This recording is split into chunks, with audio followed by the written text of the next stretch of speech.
I need a life that's moving forward. Then go. Why are you in this meeting? Because you're bidding on my property. The numbers don't match. What happens now? Federal review. Ryan Robinson was 41, a quiet logistics operations manager in Columbus, Ohio. Most people believed life had simply passed him by. Riley certainly did.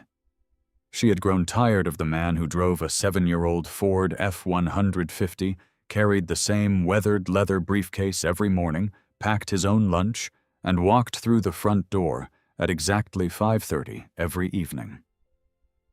What Riley didn't know was that Ryan had spent the last 7 years quietly building Atlas Industrial Systems into one of the Midwest's most powerful industrial technology companies. As she rolled her suitcase toward Preston Whitaker's waiting Bentley, Ryan's encrypted phone vibrated beside a confidential acquisition agreement worth $918 million, and his thumb stopped just above the final signature. If you're watching from somewhere in the world today, let me know where you're joining from and what your local time is right now. I always enjoy seeing how far these stories travel. And if you love slow-burning stories where patience, truth, and quiet strength ultimately prevail, consider subscribing so you won't miss tomorrow's story. 6 months before Riley Robinson walked out of their home, with a single cream-colored suitcase, nothing about the house on Brookstone Drive looked broken. Every light worked. The lawn was trimmed every Saturday morning. The mortgage was paid automatically on the 1st of every month. The coffee maker started brewing at 6:10 every weekday before either of them woke. From the outside, it looked like the kind of marriage that would last another 30 years. Ryan knew appearances often lied. Every morning he left the driveway in the same dark blue Ford F-150. The truck had more than 160,000 miles on it, a cracked cup holder, and a dent above the rear wheel from an icy loading dock years earlier. He never bothered replacing it, because it still ran perfectly. He believed useful things deserved to be kept. At 6:45, he parked behind Mid-Ohio Freight Solutions, a regional logistics company that coordinated warehouse inventory throughout Ohio, Indiana, and western Pennsylvania. To everyone there, Ryan was simply the operations manager. Dependable, quiet, always early. He walked the warehouse floor before anyone else arrived, checking loading schedules, greeting forklift operators by name, and helping new drivers understand delivery routes instead of ordering someone else to do it. He knew birthdays. He remembered whose daughter had just started college. He noticed when someone looked exhausted. People respected him, but very few imagined he possessed real influence beyond those warehouse walls. Ryan preferred it that way. At exactly noon, he opened the same insulated lunch bag Riley had bought him nearly 9 years earlier. Turkey sandwich, apple, bottle of water. Nothing changed. His coworkers joked that if the world ended, Ryan would still eat lunch at 12 o'clock. He smiled every time. He never corrected them. Across Columbus, Riley's days looked completely different. As Senior Marketing Director for Summit Commercial Development, she spent her afternoons inside polished conference rooms overlooking downtown. Luxury hotels, corporate receptions, networking dinners, ribbon-cutting ceremonies. Every event introduced her to another executive wearing an expensive watch and driving another imported luxury car. She had always been ambitious. Ryan admired that about her. But somewhere over the previous year, ambition had quietly begun transforming into comparison. She stopped talking about ideas. She started talking about lifestyles. At dinner one evening, she looked through photographs from a fundraising gala. Melissa and Eric just bought a lake house. Ryan nodded while seasoning grilled chicken. That's nice. They're younger than we are. They've done well. She waited. Ryan continued eating. You don't ever wonder if we should have more. Ryan looked toward her. What do you mean by more? She glanced around the kitchen. The bigger house. The nicer neighborhood. A different car. He smiled faintly. I like this neighborhood. She looked disappointed by the answer. Ryan noticed. He noticed everything. He simply chose not to argue about things people needed to discover for themselves. 2 weeks later, Riley attended the annual Columbus Commercial Growth Foundation Gala. Ryan declined the invitation. Large charity events had never interested him. He told her to enjoy herself. That night, for the first time, she met Preston Whitaker. He arrived nearly 40 minutes late. Valets hurried toward his black Bentley Flying Spur before it fully stopped. Photographers immediately recognized him. Several local television reporters approached for comments about his newest luxury development near the Scioto River. He smiled easily, answered every question, remembered everyone's name. Within minutes, people formed a circle around him. Preston possessed the effortless confidence that came from decades of public admiration. He understood attention. He enjoyed it. Riley found herself listening, then laughing, then staying beside him longer than she had intended. Their first conversation lasted only 12 minutes. He complimented her presentation, asked thoughtful questions, mentioned he admired ambitious people. Before leaving, he handed her a business card embossed in silver lettering. "Let's have coffee sometime." She hesitated, then accepted it. Ryan never saw the card. But he noticed something else. When Riley came home that evening, she hummed while removing her heels. She hadn't done that in months. He looked up from the financial report resting on his lap. "Good event." "It was." She smiled while pouring sparkling water.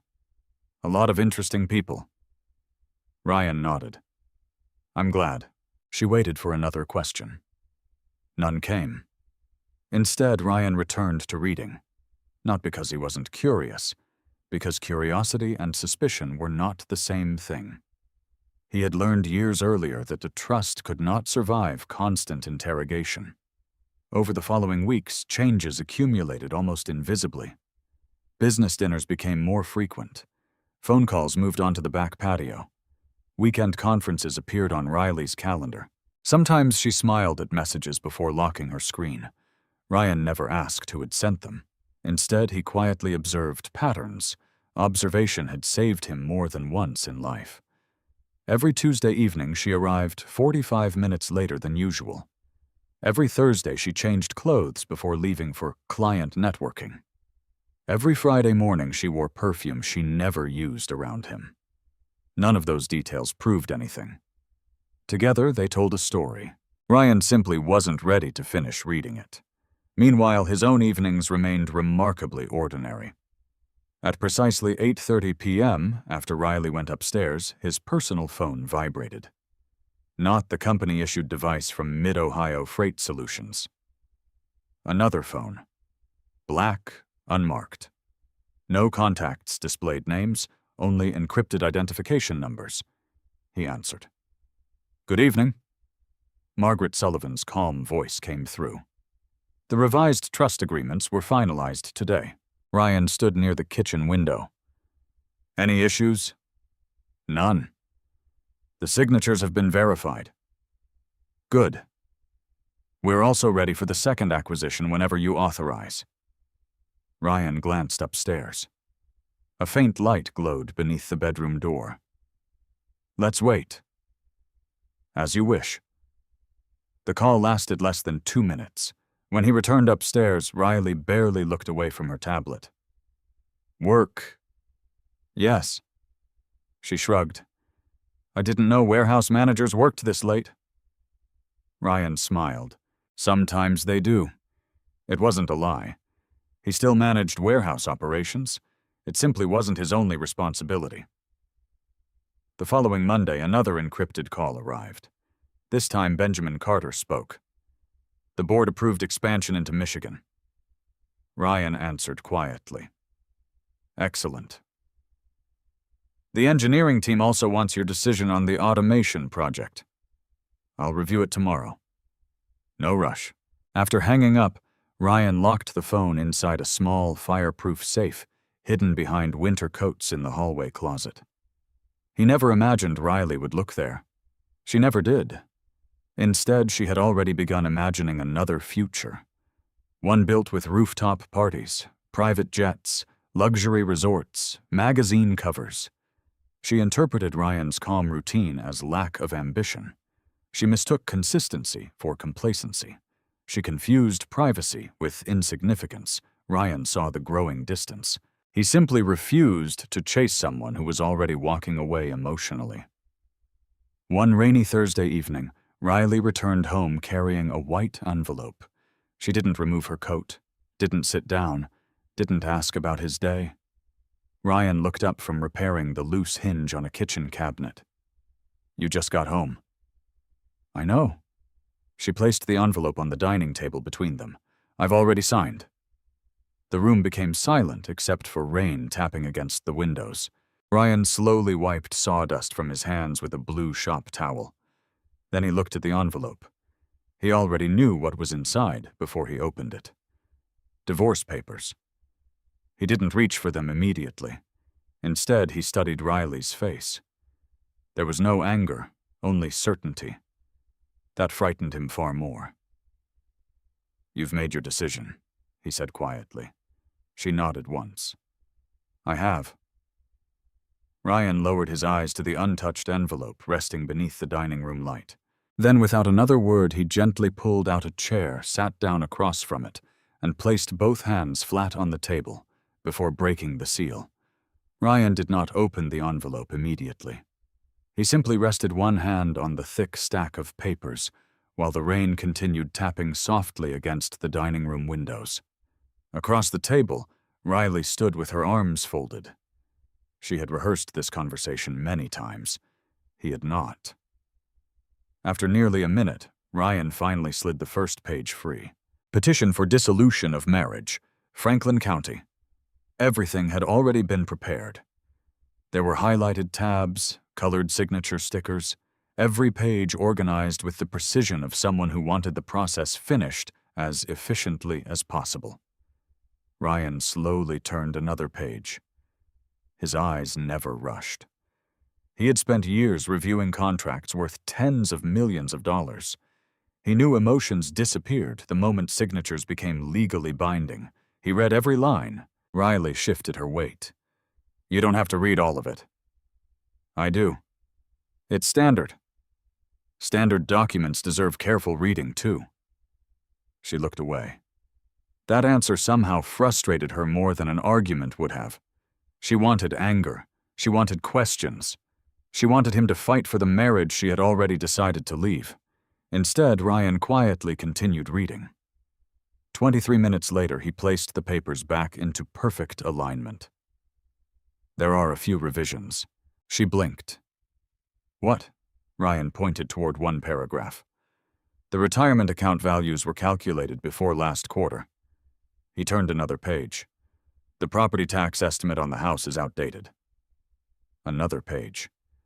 "This vehicle identification number is missing one digit." Riley stared at him. "That's what you're focused on." Ryan met her eyes. "If we're ending a marriage, we should at least begin with accurate paperwork." She let out a slow breath. "You've always done this." "What? You make everything feel practical."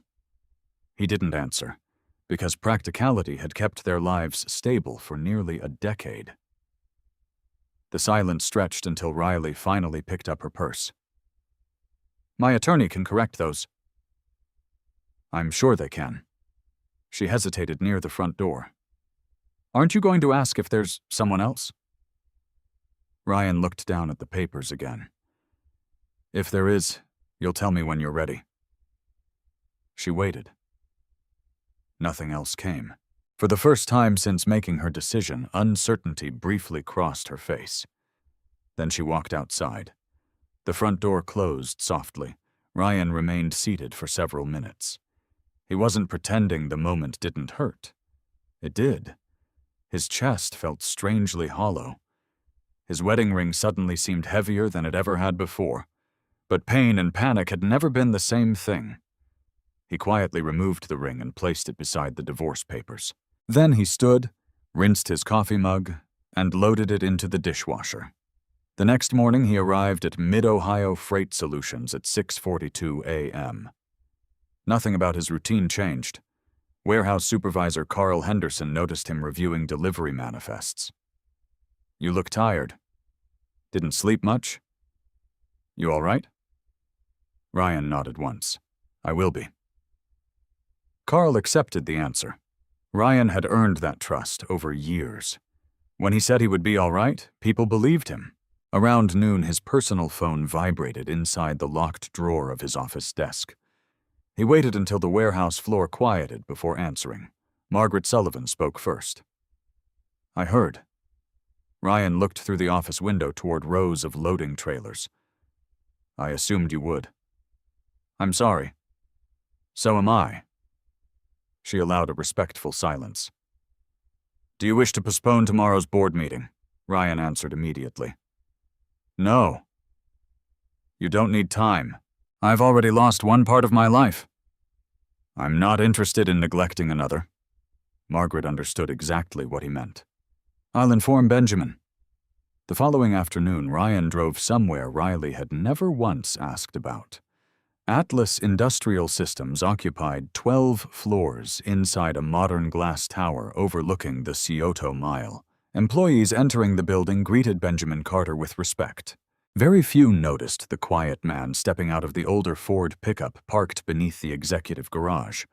Ryan entered through a private access door. No reception desk, no visitor badge, no questions. The security director simply nodded. "Good afternoon, Mr. Robinson." Ryan returned the greeting. Inside the executive boardroom, Benjamin Carter was already reviewing financial projections projected across 3 large screens. He stood as Ryan entered. "So," Ryan placed his briefcase beside the conference table. "So," Benjamin studied his friend's face. "You could have postponed." "The company didn't file for divorce." Benjamin smiled faintly. "No." It didn't. For the next 3 hours, they discussed manufacturing expansion, distribution software, supply chain automation, acquisition targets in Michigan and Indiana. Ryan asked detailed questions, approved revised engineering budgets, rejected 2 unnecessary construction proposals, requested additional environmental studies before purchasing another industrial property. There was nothing emotional about the meeting. Business demanded discipline. Ryan had learned years ago that personal storms could not be allowed to steer corporate decisions. Near the end of the meeting, Margaret Sullivan entered, carrying a sealed navy blue portfolio. She placed it carefully in front of Ryan. "The family trust amendments." Ryan opened it. Every document bore embossed seals. Trustees, holding companies, ownership schedules, voting rights, layer after layer of carefully constructed legal protection. Benjamin watched quietly. "Sometimes I forget how complicated this structure has become." "It needed to become complicated." Margaret nodded. "After Denver." Nobody said anything else. All 3 remembered Denver. Years earlier, Ryan had built another promising technology company with college friends he trusted completely. Within 18 months, forged shareholder documents had nearly stripped him of everything he had created. He eventually won in court. But victory came after years of lawsuits, years of betrayal, years of discovering that the people sitting closest to you could sometimes become the first to sell your future. Atlas Industrial Systems had been designed differently. Nobody could quietly steal it. Nobody could manipulate ownership. Nobody outside an extremely small circle even knew who truly controlled it. Benjamin became the public face. Ryan remained invisible. It wasn't fear, it was experience. After the meeting ended, Ryan drove home before sunset. The house felt unfamiliar. Half of Riley's clothes were gone. Several framed photographs had disappeared from the hallway. The second toothbrush no longer rested beside his. He stood inside the bedroom for several moments before quietly closing the closet door. The emptiness wasn't dramatic. It was ordinary. Perhaps that made it worse. The following Friday, local business magazines published photographs from another charity event. One image occupied nearly half a page. Preston Whitaker stood smiling beside Riley. Crystal chandeliers sparkled overhead. Both held champagne glasses. The headline read, "Columbus Power Couple Hosts Record-Breaking Fundraiser." Several coworkers left the magazine on the break room table. Ryan saw it while pouring coffee. Nobody realized he recognized the woman beside Preston. He calmly folded the magazine shut, finished pouring his coffee, returned to work. By evening, the story had spread through social media. Former neighbors commented. Mutual friends congratulated Riley.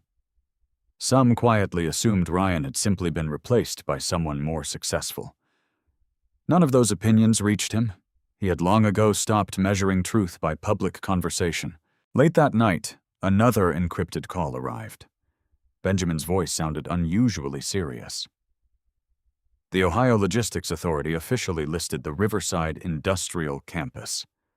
Ryan stopped walking and listened. That property had been unavailable for nearly 4 years. The valuation? Approximately $900 million. Ryan looked through the dark kitchen window. And interest, Benjamin paused. More than expected. Anyone we know? Another pause. Yes, Benjamin took a slow breath before continuing. Preston Whitaker just entered the bidding. Ryan remained completely still. His expression didn't change. He slowly closed his eyes for only a second. Then he quietly asked one question. Has he figured out who owns the property? Benjamin answered without hesitation. Not even close. Benjamin's words lingered in the silence after the call ended. Not even close. Ryan placed the phone on the kitchen counter without another word. Outside, the neighborhood had already settled into the quiet rhythm of late evening. Porch lights glowed along Brookstone Drive. A sprinkler clicked somewhere across the street. Nothing about the peaceful suburban scene suggested that one of the largest commercial acquisitions in Ohio was about to become deeply personal. He poured himself a glass of water instead of coffee. Years earlier, he would have reacted differently. Back then, betrayal had felt like an invitation to fight. Now it felt like a reason to become even more disciplined. He walked into the study at the back of the house, unlocked a narrow steel cabinet built into the wall, and removed a worn black binder. There was no company logo, no impressive title, only a small silver label. Denver. Ryan ran one finger across the cover before opening it. Inside were copies of lawsuits, bank statements, meeting notes, emails, court rulings, everything connected to the first company he had ever built. He had been 32, then convinced that talent and friendship naturally belonged together. Atlas Software Logistics had started inside a rented warehouse office outside Denver, Colorado. Ryan and 3 college friends worked 18-hour days writing inventory optimization software for regional manufacturers. They celebrated every new client with cheap pizza and folding chairs because there was never enough money for anything else. Within 3 years, revenue exceeded $80 million. Investors began calling. Banks offered expansion loans. Business magazines requested interviews. Ryan declined almost all of them. His partners did not. One interview became another. One award became another conference. Eventually, Ryan noticed something changing. The meetings became shorter whenever he entered the room. Conversations stopped when he walked through the hallway. Lawyers appeared without explanation. He ignored the warning signs. He believed friendship deserved trust. Then, one Friday afternoon, he discovered documents transferring controlling voting rights without his knowledge, forged signatures, altered board minutes, backdated agreements. The people he had trusted most had quietly prepared to remove him from the company he had created. The lawsuits lasted nearly 3 years. He eventually won. Every forged document collapsed under forensic examination. Every fraudulent transfer was reversed. Every responsible executive settled or disappeared from the company. Ryan recovered his ownership. But victory felt strangely empty. The money returned. His confidence in people did not. After the settlement, he sold nearly every remaining asset connected to Atlas Software Logistics. Friends assumed he planned to retire. Instead, he disappeared. Not physically, professionally. For almost a year, nobody in the business community knew where Ryan Robinson had gone. He spent that year studying corporate governance, trust law, asset protection, succession planning. He met attorneys who specialized in family offices, estate planners, former federal regulators, corporate compliance experts. He filled notebooks with one recurring question. How do you build something that cannot be stolen simply because people discover who owns it? Margaret Sullivan had been the first attorney to answer honestly. She never promised perfect protection. She promised preparation. People usually protect buildings, she had told him during their first meeting in Chicago. The smartest ones protect control. Ryan never forgot those words. Atlas Industrial Systems was born 18 months later. Not as a traditional corporation, as an ecosystem. Holding companies owned operating companies. Trusts owned holding companies. Independent trustees managed voting rights under strict legal agreements. No single executive could secretly transfer ownership. No board could quietly vote Ryan out.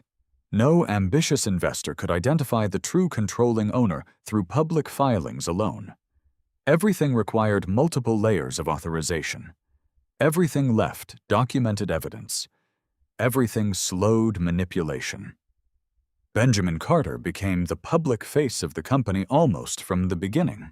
Benjamin had spent 2 decades leading industrial manufacturing firms with remarkable consistency, but almost no interest in celebrity. That was precisely why Ryan trusted him. During their first interview, Benjamin had asked only one unusual question. If I become CEO, who receives the credit? Ryan smiled. You do? And if something goes wrong? I do. Benjamin accepted the position before lunch. Over the following 7 years, Atlas Industrial Systems quietly expanded across the Midwest. Distribution software, warehouse automation, industrial robotics, supply chain analytics, advanced inventory systems. The company acquired struggling manufacturers, modernized outdated facilities, and invested heavily in engineering talent. While competitors spent millions advertising innovation, Atlas spent its money improving products. Clients noticed. Revenue climbed steadily. National retailers signed long-term contracts. Defense suppliers adopted Atlas logistics platforms. Automotive manufacturers licensed warehouse automation systems developed by Ryan's engineering teams. Business journalists frequently praised Benjamin Carter for his leadership. Ryan clipped several of the articles. Not because they mentioned him, because they didn't. That anonymity was working exactly as intended. Every weekday morning, after approving decisions affecting thousands of employees and billions of dollars in assets. Before sunrise, Ryan still drove to Mid-Ohio Freight Solutions. Many people would have considered the routine absurd. Benjamin certainly questioned it during the company's second year. You don't need this job anymore. Ryan had smiled while watching warehouse workers load trailers. I know. Then why stay? Ryan pointed toward the loading dock.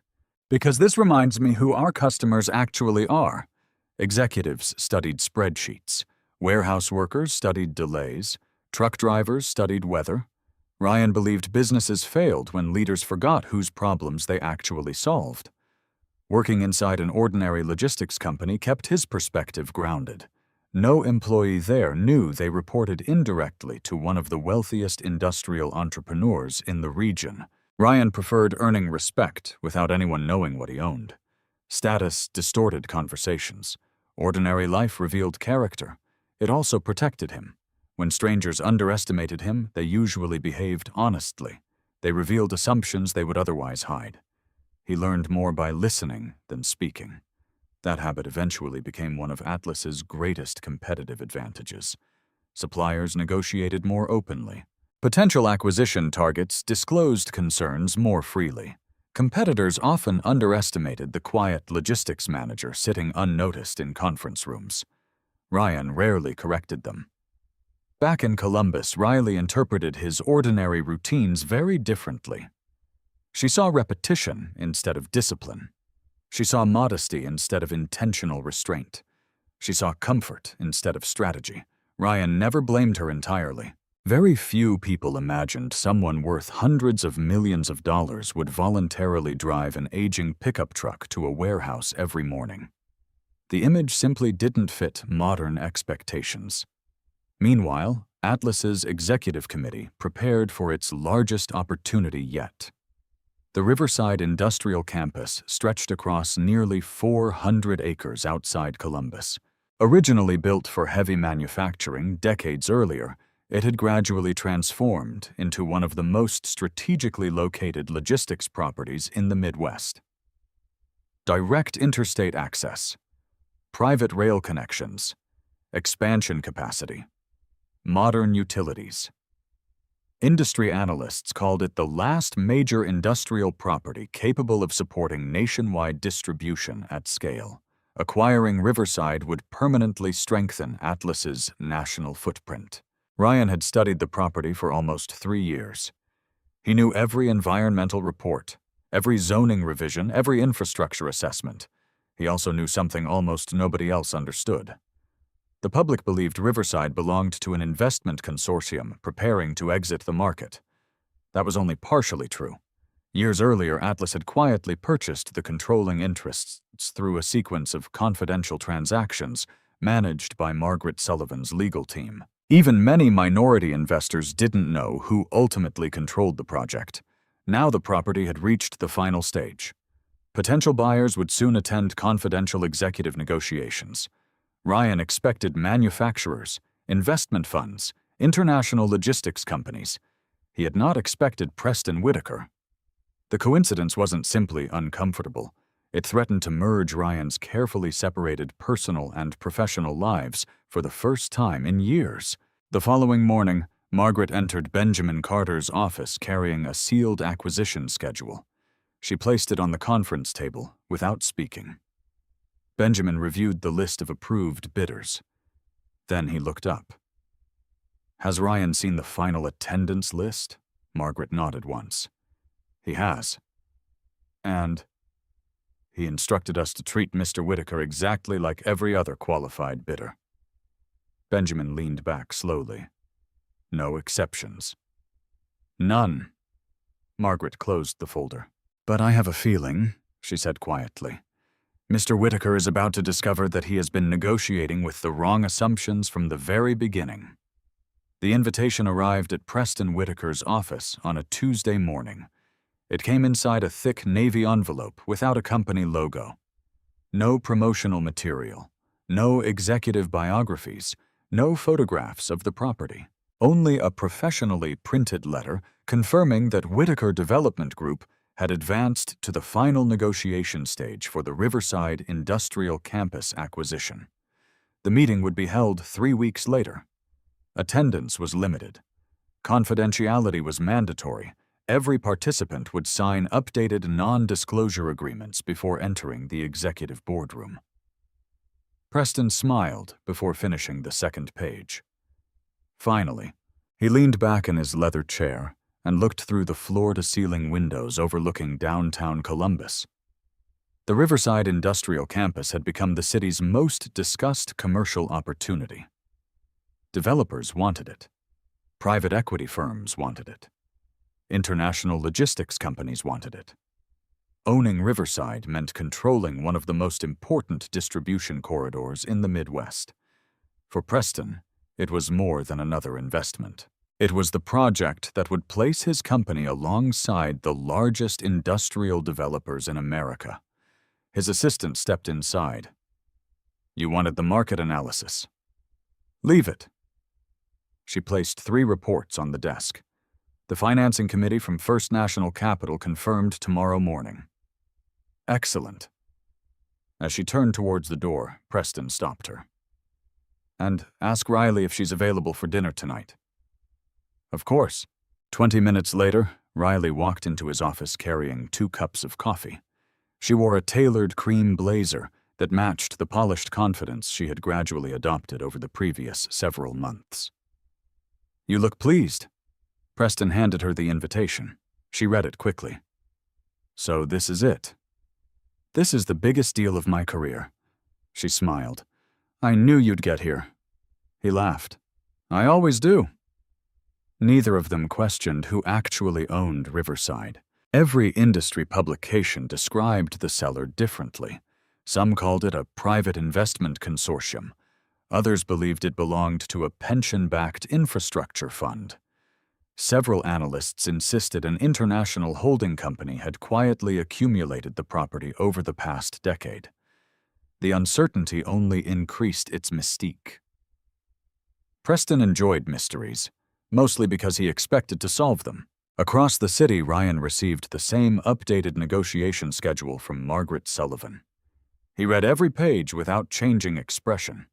Benjamin Carter joined him inside Atlas's executive conference room. "The bidder list is finalized." Ryan nodded. "Any withdrawals?" "None." Benjamin hesitated. "There is one change." Ryan looked up. "Victoria Chen will personally oversee financing." Ryan nodded again. "Good." Benjamin raised an eyebrow. "You sound pleased." "I am." "Why?"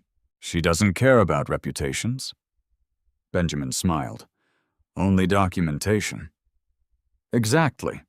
Victoria Chen had spent nearly 20 years financing industrial acquisitions. She had approved billion-dollar transactions. She had rejected billion-dollar transactions. She trusted audited financial statements more than magazine covers. That alone made Ryan comfortable. 3 days later, representatives from First National Capital assembled inside a polished conference room overlooking the Scioto River. Victoria Chen entered, carrying only a slim tablet and a legal pad. She greeted Preston with professional courtesy. Nothing more, no excitement, no admiration, no mention of his public reputation. The meeting began exactly at 9. "We've reviewed your preliminary acquisition proposal," Victoria said. Preston smiled confidently. "I assume everything looks favorable." Victoria didn't answer immediately. Instead, she opened a spreadsheet. "We have several questions." The smile remained on Preston's face. "Go ahead." "The projected occupancy assumptions." "We're confident." "The projected lease renewals." "Our analysts support them." "The construction cost contingencies." "We've budgeted conservatively." Victoria made several notes. Then she looked directly at him. "And the ownership verification." Preston frowned slightly. "What about it?" "The seller requires unusually extensive verification procedures." "Our attorneys can provide everything." "I'm sure they can." She paused. "But until ownership is independently confirmed, financing cannot receive final approval." Preston relaxed. "That's just paperwork." Victoria closed her tablet. Every major acquisition eventually becomes paperwork.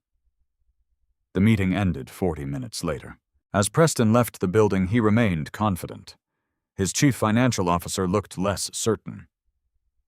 "Those requirements are stricter than usual." "They'll approve us." "I hope so." Preston stopped beside the elevator. "You sound nervous." "I'm careful." "There's a difference." "Sometimes there isn't." Meanwhile, Ryan spent the afternoon walking through Mid-Ohio Freight Solutions loading yard with warehouse supervisor Carl Henderson. A forklift operator struggled to position oversized machinery onto a flatbed trailer. Ryan climbed onto the loading platform himself.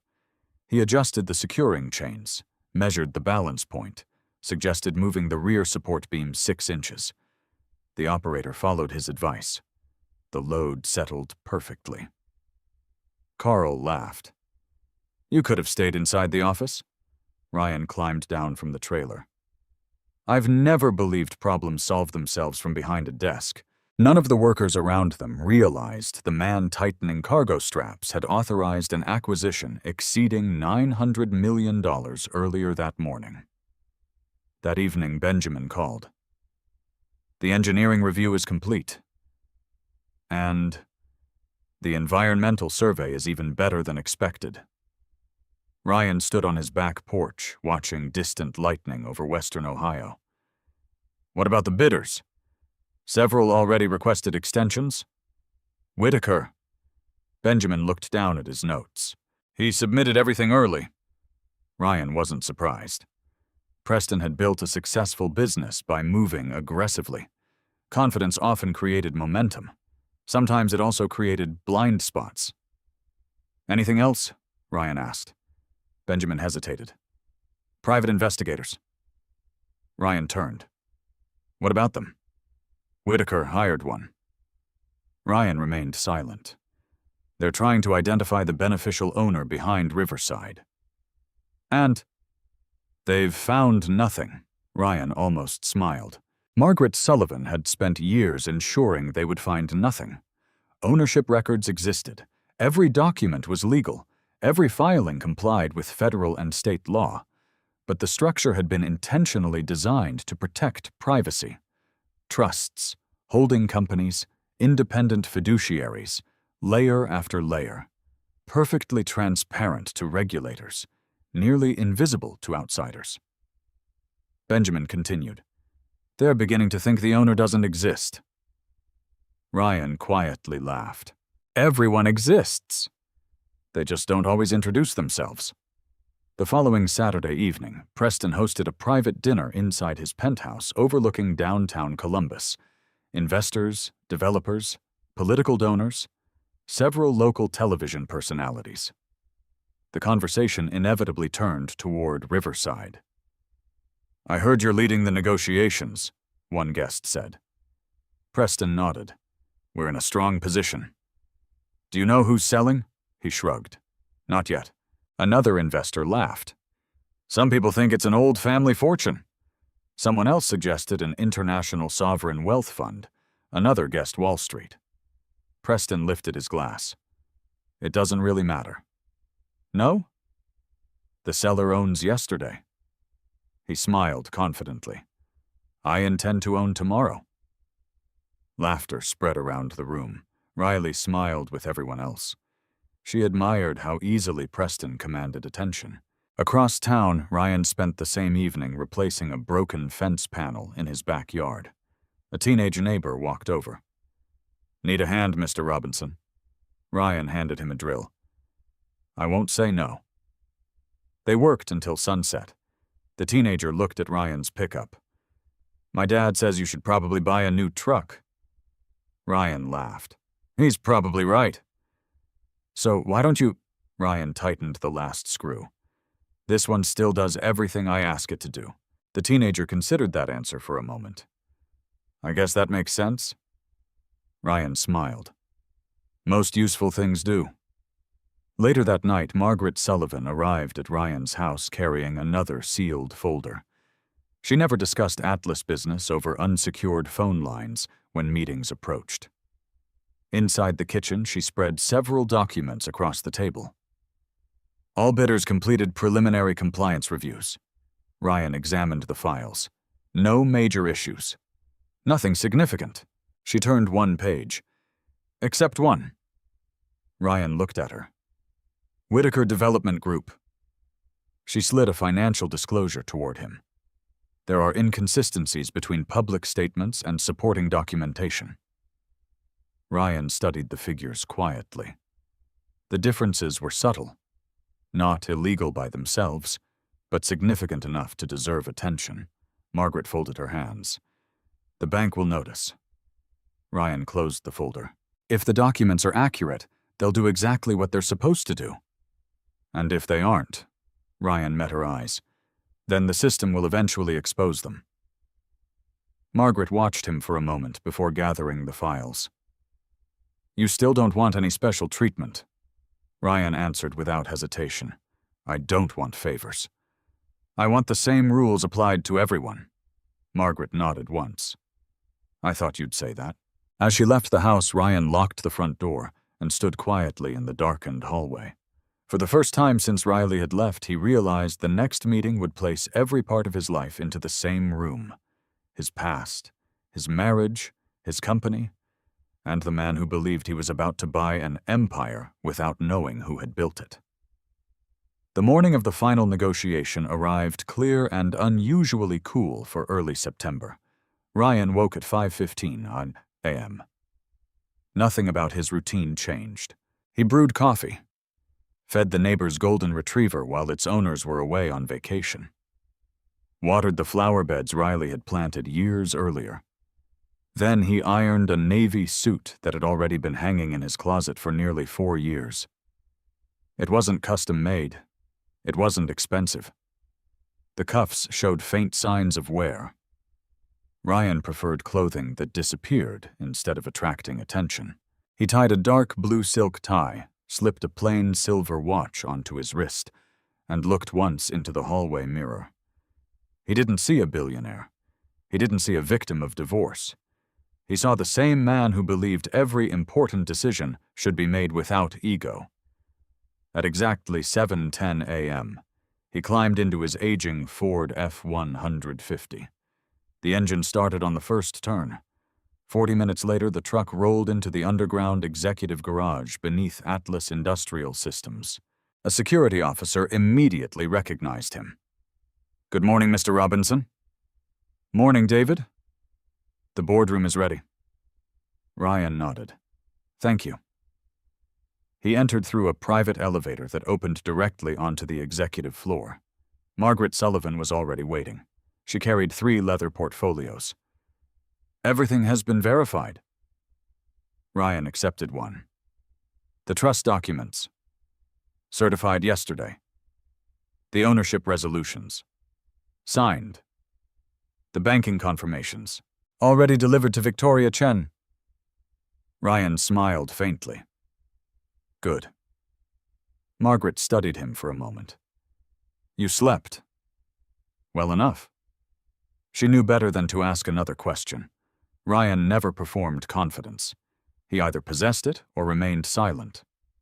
Across Columbus, Preston Whitaker arrived at the headquarters of Atlas Industrial Systems in the back seat of a black Bentley. He adjusted his tie while his driver pulled beneath the covered entrance. The polished glass tower reflected the morning sunlight. The building was impressive, larger than he expected. He stepped onto the sidewalk beside Riley. She looked upward. "I didn't realize Atlas was this big." Neither had he. Magazine articles rarely discussed Atlas. Industry reports respected it. Wall Street tracked it. But its executives almost never appeared on television. The absence of publicity had created an illusion of modesty. Now standing before the 40-story headquarters, Preston quietly reconsidered that assumption. Inside the lobby, everything reflected restrained confidence. Natural stone floors, walnut paneling, modern architecture, no oversized company slogans, no flashy digital displays celebrating profits. Only a simple bronze inscription behind the reception desk. Atlas Industrial Systems. Nothing more. A receptionist welcomed them. "Good morning." She handed each visitor a visitor badge and a confidentiality packet. "Please sign the updated non-disclosure agreement before proceeding." Preston skimmed the document. 32 pages, stricter than usual. He signed anyway. "So, who's representing ownership today?" he asked casually. The receptionist smiled politely. "The board will introduce everyone." It wasn't an answer.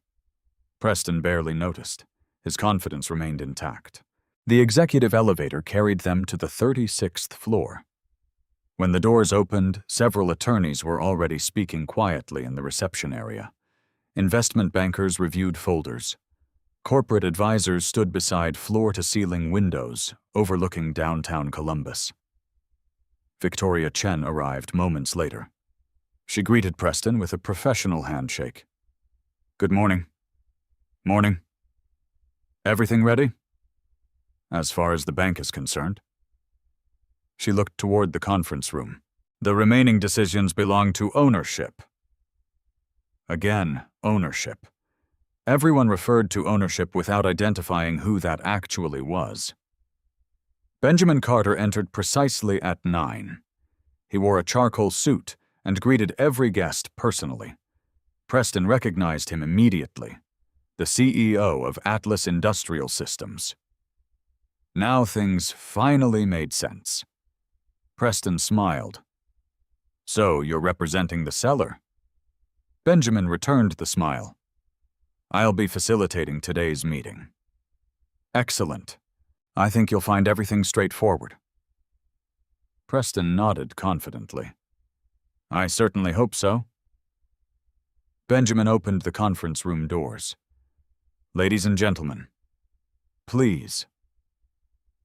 The boardroom stretched nearly the entire length of the eastern side of the building. A polished walnut table reflected the morning light. Each place contained identical leather portfolios, crystal water glasses, nameplates. Nothing excessive, only precision. Victoria Chen selected a seat midway down the table. Margaret Sullivan sat opposite her. Benjamin remained standing. The remaining attorneys quietly organized documents. Preston noticed something unusual. The chair at the head of the table remained empty. Naturally, he assumed Benjamin would sit there. Instead, Benjamin remained beside the entrance, waiting. 1 minute passed. No one spoke. Then the conference room doors opened again. Ryan Robinson entered, carrying the same worn leather briefcase he had used for years. The room changed instantly. Every attorney stood, every executive stood, every banker rose from their seat without hesitation. Margaret Sullivan was the first to speak. Good morning, Mr. Robinson. Benjamin Carter stepped forward. Good morning. Victoria Chen inclined her head respectfully. So good to see you again. Ryan acknowledged each greeting with a simple nod. Good morning. No dramatic entrance, no entourage, no announcement. Only quiet familiarity. Preston looked from face to face. Confusion slowly replaced confidence. Why was everyone standing? Ryan walked calmly toward the empty chair at the head of the table. Benjamin gently pulled it back.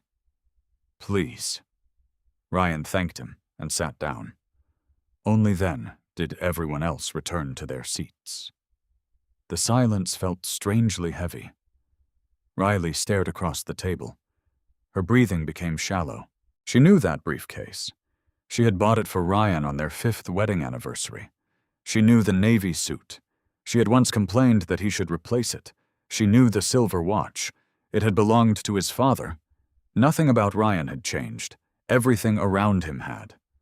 Preston finally leaned slightly toward Benjamin. His voice remained polite, but noticeably uncertain. I'm sorry. Benjamin looked at him. Yes. I don't believe we've been introduced. Before Benjamin could answer, Preston instinctively turned toward Ryan. Years of negotiating major business transactions had taught him one thing. The person everyone else waited for usually held the authority. Without thinking, he offered a courteous smile.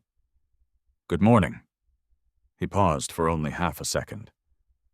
Sir? The single word echoed more loudly than anyone expected. Riley slowly turned toward Preston, then back toward Ryan. Her expression emptied. Not disbelief, not confusion, recognition. Hundreds of tiny memories suddenly rearranged themselves inside her mind. The midnight phone calls, the calm confidence, the complete absence of financial anxiety, the way Ryan never argued about money, the way he never cared what anyone drove, the quiet certainty with which he approached every decision. She had mistaken silence for limitation. She had mistaken privacy for insignificance. Across the table, Ryan simply nodded. Good morning, Mr. Whitaker. His voice remained calm. Exactly the same voice Riley had heard across the breakfast table for nearly 10 years. Benjamin Carter closed the conference room doors. Then he looked around the room. Thank you, everyone. He placed both hands lightly on the back of his chair. Now that all required parties are present, he glanced respectfully toward Ryan before continuing. We can begin the formal ownership presentation. Riley felt her fingers tighten around the unopened portfolio in front of her. Preston slowly lowered his eyes toward the documents. For the first time in many years, he realized he had entered a negotiation without knowing who truly controlled the room. And across the polished walnut table, Ryan Robinson quietly folded his hands, waiting for the evidence, not emotion, to speak first. No one reached for a document until Ryan gave a small nod. It was almost imperceptible, yet everyone at the table understood it. Margaret Sullivan opened the first leather portfolio. Thank you for your patience. Her voice was measured, calm, and impossible to interrupt without appearing discourteous. Before discussing purchase terms, financing, or valuation, Atlas Industrial Systems requires verification that every participating bidder understands the ownership authority governing the Riverside Industrial Campus. She pressed a button on a small control panel beside her. A large display illuminated at the end of the room. The first slide contained no dramatic graphics, only a legal title: Certified Ownership Structure. Below it appeared a list of trust entities, holding companies, and operating subsidiaries connected through carefully organized charts. Preston leaned forward.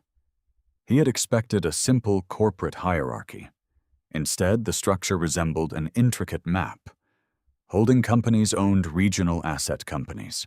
Regional companies reported to a national management trust. Voting authority rested inside an independent fiduciary structure. Every line connected through legally documented agreements. Victoria Chen quietly followed every page. She had reviewed much of the structure during financing due diligence, but even she appreciated seeing the complete presentation. Margaret continued. The Riverside Industrial Campus is owned through Atlas Property Holdings Midwest. She clicked to the next page. Atlas Property Holdings Midwest is wholly owned by Robinson Strategic Trust. Another page appeared.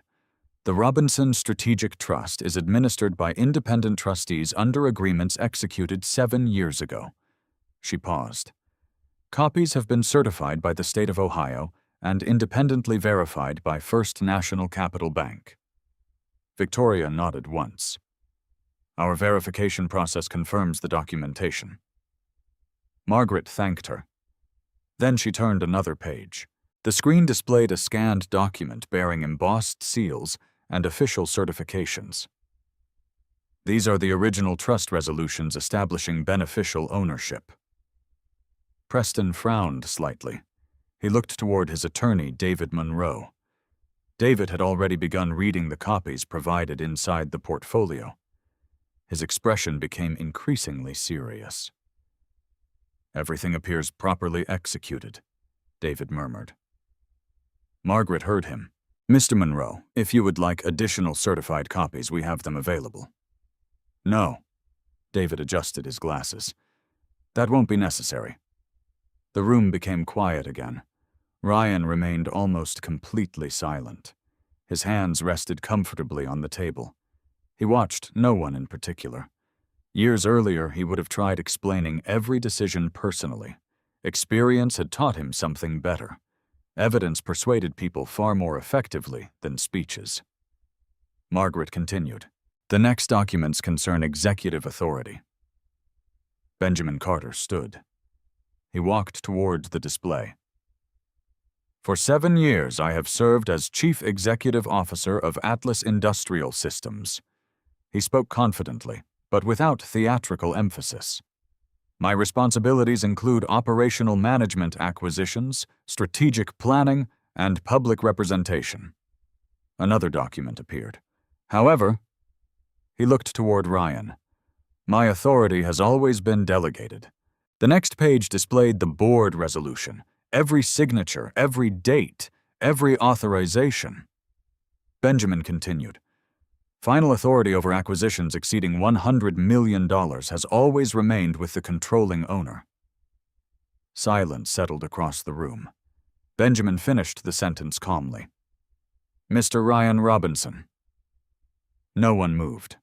The words themselves carried enough weight. Riley slowly lowered her eyes.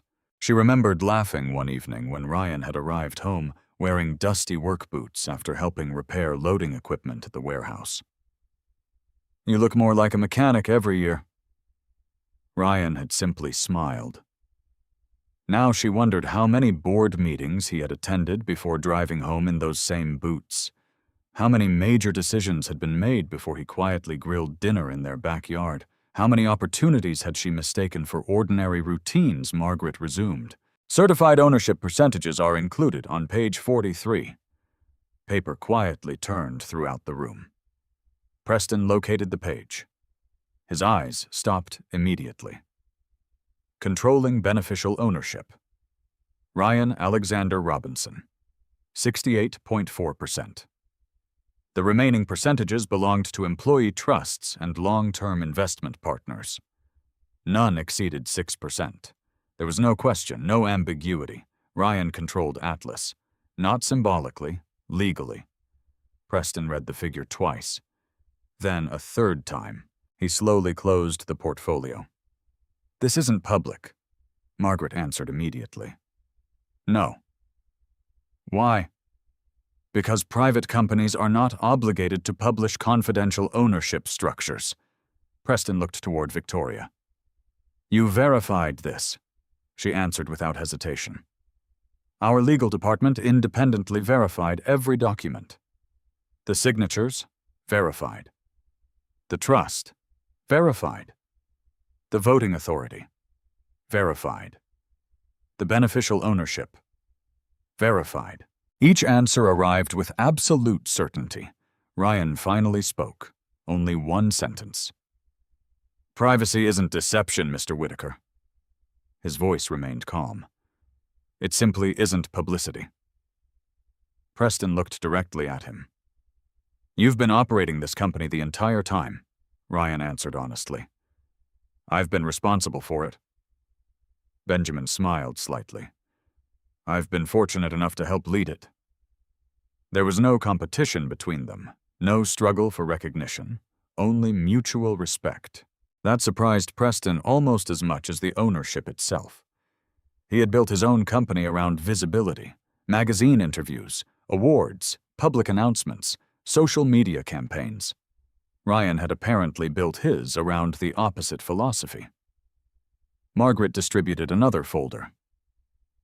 Inside, you'll find board minutes covering every acquisition completed during the last 7 years. The documents were meticulous. Environmental approvals, financial audits, independent valuations, compliance reports. Every major decision carried multiple signatures, independent reviews, outside legal opinions. Ryan had anticipated almost every possible challenge years before this meeting. David Monroe quietly whispered to Preston, I don't see any procedural weaknesses. You've checked everything already. I'm still checking. David turned another page. But so far, he looked genuinely impressed. I've never seen ownership records prepared this thoroughly. Across the table, Riley remained silent. Her attention drifted toward Ryan's hands. She remembered those hands repairing leaking faucets, changing flat tires, building bookshelves, planting flowers.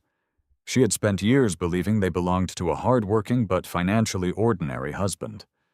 Those same hands had quietly signed contracts shaping an industrial company worth billions. Not once had Ryan mentioned it. Not once had he used it to win an argument. Not once had he tried impressing anyone. The realization hurt far more than surprise, because she suddenly understood something she had refused to see. Ryan had never hidden wealth out of embarrassment. He had hidden it because he genuinely believed it should not define him. Margaret reached the final section. The remaining documents concern Riverside Industrial Campus. She opened another certified binder. Ownership transferred to Atlas Property Holdings through 6 separate transactions completed between 2020 and 2025. Each acquisition appeared on screen. Purchase agreements, county filings, recorded deeds, environmental certifications, federal compliance approvals. Everything matched. Nothing had been rushed. Nothing depended upon verbal assurances. Everything rested on documented fact. Victoria closed her own binder. From the bank's perspective, ownership has been conclusively established. Margaret inclined her head. Thank you. Preston slowly exhaled. He had entered the room expecting to negotiate from a position of confidence. Instead, every assumption he carried into the building had quietly disappeared. Yet one question remained. He leaned forward. If Mr. Robinson owns Atlas, he looked directly at Ryan. Why continue working as a logistics manager? Several executives glanced toward Ryan. Benjamin did not answer. Margaret did not answer. Victoria did not answer. They all waited. Ryan folded his hands together. His expression never changed. When people know what you own, he said quietly, they often stop showing you who they really are. The room became completely silent. He continued. A warehouse tells me more about business than a corner office ever could. He paused. And people reveal far more when they believe you're ordinary. No one challenged the statement, because everyone in the room had just experienced it themselves. Preston slowly lowered his eyes. For the first time since entering Atlas headquarters, he understood that he hadn't underestimated Ryan's wealth. He had underestimated Ryan himself. Before anyone could speak again, Margaret received a message on her tablet. She read it once, then looked toward Victoria Chen. It appears, she said calmly, that the due diligence department has completed one additional review. Victoria's expression sharpened. So they have finished. Margaret closed the tablet. They've found something in Whitaker Development Group's financial disclosures. The room fell silent once more. And this time every eye slowly turned toward Preston. No one spoke for several seconds. The silence felt different now. Earlier, it had been filled with uncertainty. Now it carried expectation. Preston looked first at Margaret Sullivan, then at Victoria Chen. What exactly did they find? Margaret didn't answer immediately. Instead, she slid her tablet across the polished walnut table toward Victoria. As this concerns financing, I believe Miss Chen should explain. Victoria adjusted her glasses before reading the report one final time. She had learned long ago that words spoken inside executive boardrooms often carried consequences far beyond the room itself. Accuracy mattered, especially now. She closed the tablet. Our due diligence team completed its secondary verification this morning. Preston remained composed. And the review identified several inconsistencies. Inconsistencies aren't unusual. No, Victoria agreed calmly. They're not. She folded her hands. But unresolved inconsistencies become material issues. Ryan watched quietly.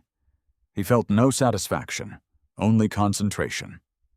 This was precisely why every acquisition required independent verification.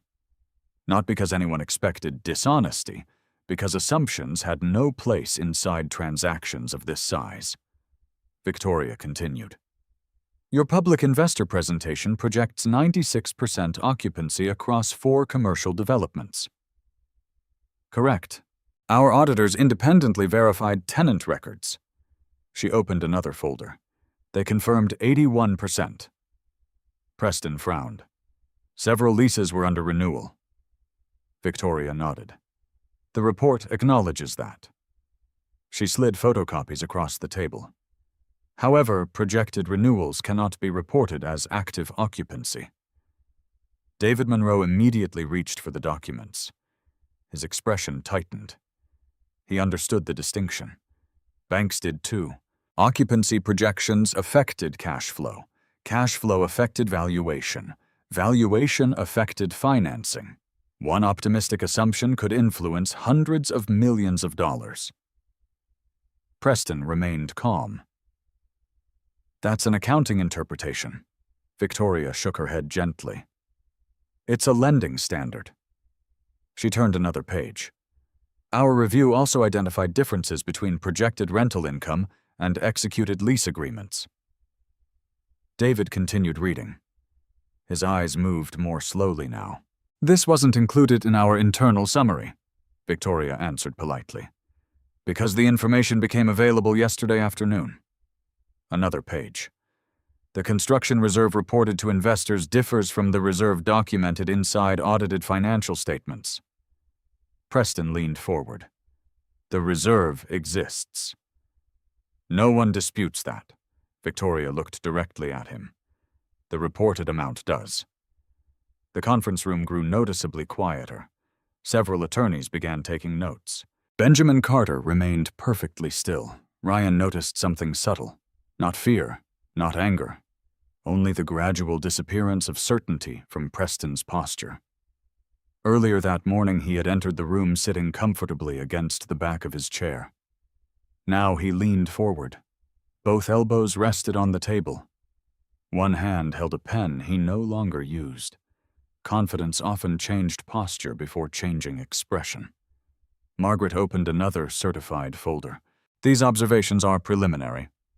She deliberately chose the word. They are not conclusions.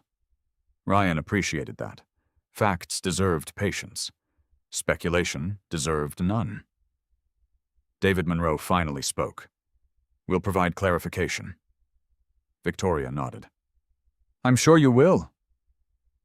The bank simply cannot finalize financing until every material discrepancy has been resolved. No accusation, no raised voices, only procedure. Exactly as Ryan believed it should be. Across the table, Riley remained silent. She looked toward Preston. He still appeared composed, but she noticed something she had never seen before. He wasn't controlling the conversation anymore. For years, she had watched Preston dominate meetings through confidence alone. Today, confidence wasn't enough. Every answer required documents. Every explanation required verification. Charm held surprisingly little value against certified records. Ryan quietly observed her expression. He remembered another conversation months earlier. They had attended a neighborhood barbecue. One of Riley's co-workers had arrived driving a new European sports sedan. Several guests gathered around the car immediately. Later that evening, Riley had asked him a question. Doesn't it ever bother you that everyone else seems to be moving ahead? Ryan had smiled. I don't know where everyone else is going. She hadn't understood the answer then. Perhaps she was beginning to now. Victoria continued reviewing the report. Our environmental review revealed no concerns. She turned another page. Engineering inspections exceeded expectations. Another page. The property itself remains exceptionally strong. She paused. The financing concerns relate exclusively to bidder disclosures. Preston looked toward Ryan. You've been reviewing my company. Ryan answered honestly. No. Our compliance teams have. So you knew. I knew the same information everyone in this room now knows. Ryan folded his hands again. The process is identical for every bidder. Preston studied him carefully. You didn't interfere. No. You didn't ask them to investigate me further. No. Why not? Ryan answered without hesitation. Because if the documents support your position, additional investigation helps you. And if they don't, Ryan met his eyes, then additional investigation protects everyone. No one challenged the logic. Benjamin Carter finally spoke. Atlas has rejected larger offers than yours before. Preston turned toward him. For this reason, Benjamin nodded. We don't sell strategic assets to the highest promise. He glanced toward Victoria. We sell to the strongest verified proposal. The distinction mattered. Promises, verification. One depended upon confidence. The other depended upon evidence. Margaret received another notification. She quietly reviewed it before addressing the room. Our external auditors have completed reconciliation. Victoria looked up immediately. So quickly. They prioritized Riverside. Margaret handed several printed pages to every attorney. David Monroe reviewed them. His forehead slowly tightened. "This changes the projected leverage ratio," Victoria answered calmly. "It does. And financing, it remains under review." No one said denied. No one said approved. Only under review. Ryan appreciated the precision. Business wasn't a courtroom. Nothing should be decided before evidence finished speaking. Outside the conference room, employees continued ordinary work. Phones rang, meetings started, engineers reviewed software, analysts processed inventory forecasts. Very few people inside Atlas headquarters realized one of the company's most important acquisitions had quietly become something much larger. Inside the boardroom, Riley looked toward the large windows overlooking Columbus. The city appeared exactly as it had that morning. Traffic moved normally. Construction cranes continued lifting steel. People hurried along sidewalks. The world hadn't changed. Only her understanding of it had. She thought about Ryan leaving every morning before sunrise. She remembered teasing him about never taking expensive vacations. She remembered asking why he refused luxury watches. He had once answered while tightening a loose kitchen cabinet hinge. "I'd rather own time than decorate it." She had laughed. Now she understood. Ryan had never been pretending to be ordinary. He had simply refused to build his identity around wealth. That realization hurt in ways she hadn't expected. Across the table, Preston remained focused on the financial reports.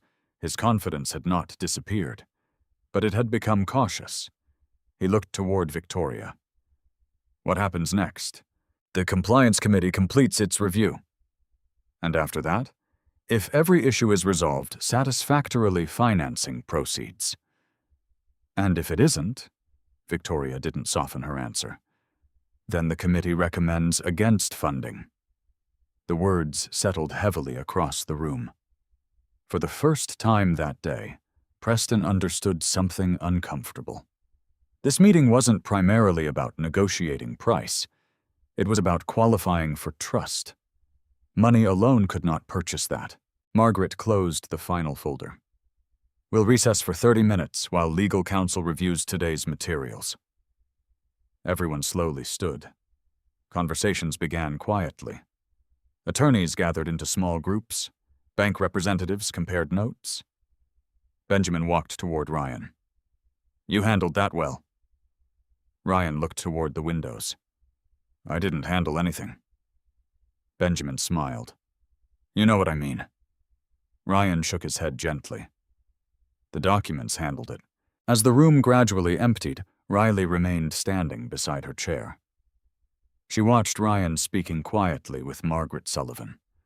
No boasting, no dramatic gestures, no attempt to embarrass Preston. Exactly the same calm man she had once believed lacked ambition. Only now she realized something she wished she had understood years earlier. Real authority rarely needed to announce itself.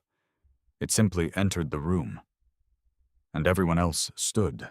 Just then, one of Atlas's compliance officers hurried through the conference room doors, carrying another sealed envelope marked confidential.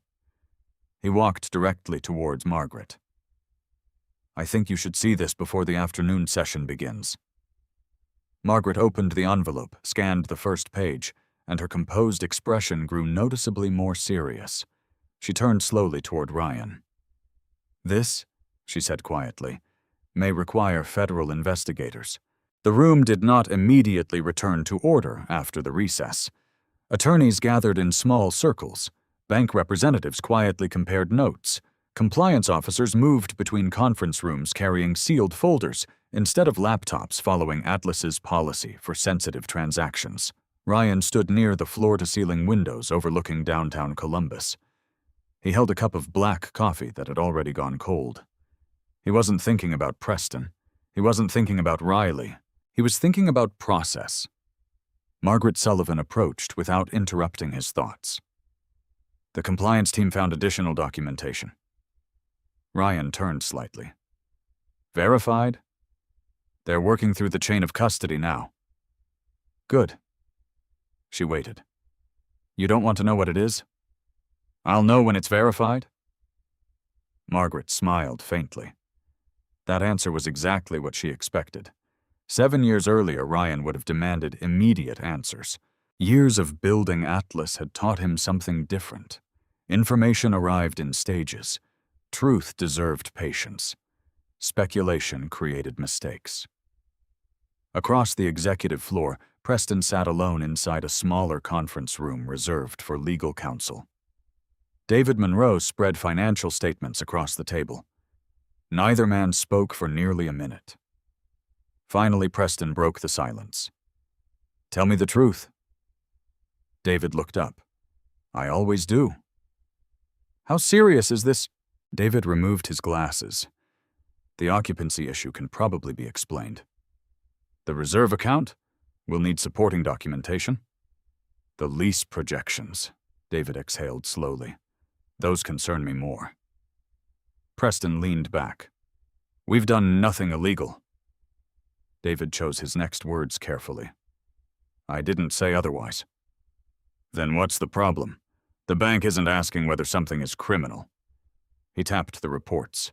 They're asking whether every representation is accurate. There was an important difference. Inside a courtroom, intent often mattered. Inside a financing committee, accuracy mattered even more. Preston rubbed his forehead. I've closed deals with less paperwork than this. David looked directly at him. You've never negotiated against Atlas. Meanwhile, Riley wandered into the executive lounge overlooking the city. She wasn't hungry. She wasn't interested in coffee. Her thoughts refused to settle. She remembered Ryan fixing a broken washing machine instead of replacing it. She remembered asking why he refused to hire contractors for simple repairs. His answer echoed clearly. If something still works, throwing it away doesn't make much sense. She had interpreted those words as financial limitation. Now they sounded like philosophy. She realized she could barely remember Ryan ever complaining about money, not because he lacked it, because money had never occupied the center of his thinking. The realization became heavier with every passing minute. Inside another conference room, Victoria Chen spoke privately with 2 senior credit analysts. Walk me through the timeline again. One analyst opened a digital file. The discrepancies first appeared after we reconciled tenant certifications.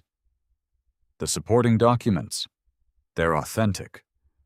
The source, county records. Victoria nodded. So nothing originated from anonymous reporting. No. Good. Anonymous allegations rarely influenced financing decisions. Certified public records always did. She closed the folder. We continue following procedure. At exactly 1:30 p.m., everyone returned to the executive boardroom. The atmosphere had changed, not tense, more deliberate. Benjamin Carter resumed his position near the center of the room. Thank you. He waited until everyone was seated. We'll continue. Margaret Sullivan remained standing. Our morning session established ownership authority. She placed another certified binder on the table. This afternoon concerns bidder qualification. Again, the language remained careful. Qualification, not accusation. She continued. As part of Atlas policy, every bidder undergoes identical legal, financial, and regulatory review. She looked toward Preston. This policy has existed for 7 years. Ryan quietly appreciated that she mentioned the timeline. No one could reasonably argue the procedure had been invented specifically for today's meeting. Margaret opened the binder. Our compliance department identified several financial reporting differences requiring clarification. David Monroe immediately stood. We're prepared to respond. Margaret nodded respectfully. Please. David approached the presentation screen. For nearly 20 minutes, he explained projected lease renewals, construction reserves, market assumptions, expected refinancing. He presented supporting charts, cash flow forecasts, independent market studies. His explanations were professional, measured, no one interrupted. When he finished, Victoria Chen thanked him. "Your presentation answers several questions." David relaxed slightly. But every experienced attorney understood the significance of that word. Victoria continued, "It doesn't answer all of them." She displayed another spreadsheet. "This income projection references 3 executed lease agreements." She enlarged one section. "Our auditors confirmed only 2. David examined the screen. "One agreement was verbally extended," Victoria answered calmly. "Verbal extensions cannot be recognized under lending standards." Another spreadsheet appeared. "This reserve account includes expected insurance reimbursements." David nodded. "Correct." "Have they been approved?" "They're under review." Victoria looked around the room. "Then they remain expected." "Not received." Again, the distinction mattered. Ryan noticed Preston's shoulders gradually stiffening, not from anger, from realizing every optimistic assumption now carried measurable consequences. Margaret received permission from Benjamin to continue. "The Compliance Committee also reviewed historical communications associated with the submitted financial package." David frowned. "What communications?" Margaret opened another folder. "Emails voluntarily provided during document production." Preston looked surprised. "We submitted those." "You did." Margaret selected one printed page. "This particular correspondence discusses occupancy assumptions before investor presentations." David reached for the copy. His expression changed almost immediately. "When did you obtain this?" "It was included among materials produced by your accounting firm." Preston looked toward David. "You've seen this before," David answered honestly. "No." Margaret didn't dramatize the moment. She simply read one sentence aloud. "The projected occupancy should remain above 95% until after financing discussions conclude." Silence. No one rushed to interpret the sentence. Context mattered. Intent mattered. Ryan appreciated that. Margaret closed the page. "We're not offering conclusions." She emphasized each word. "We're requesting clarification." Victoria agreed. "The email by itself proves nothing." She looked toward Preston. "But together with the reporting differences..." She allowed the sentence to remain unfinished. Everyone understood it. Preston leaned forward. "That message was taken out of context." Margaret answered immediately. "Then we'll review the full context." "No objection." "None." Again, no accusations, only procedure. Ryan admired the discipline in the room. Years earlier, he might have confronted Preston personally. Instead, the system was functioning exactly as designed.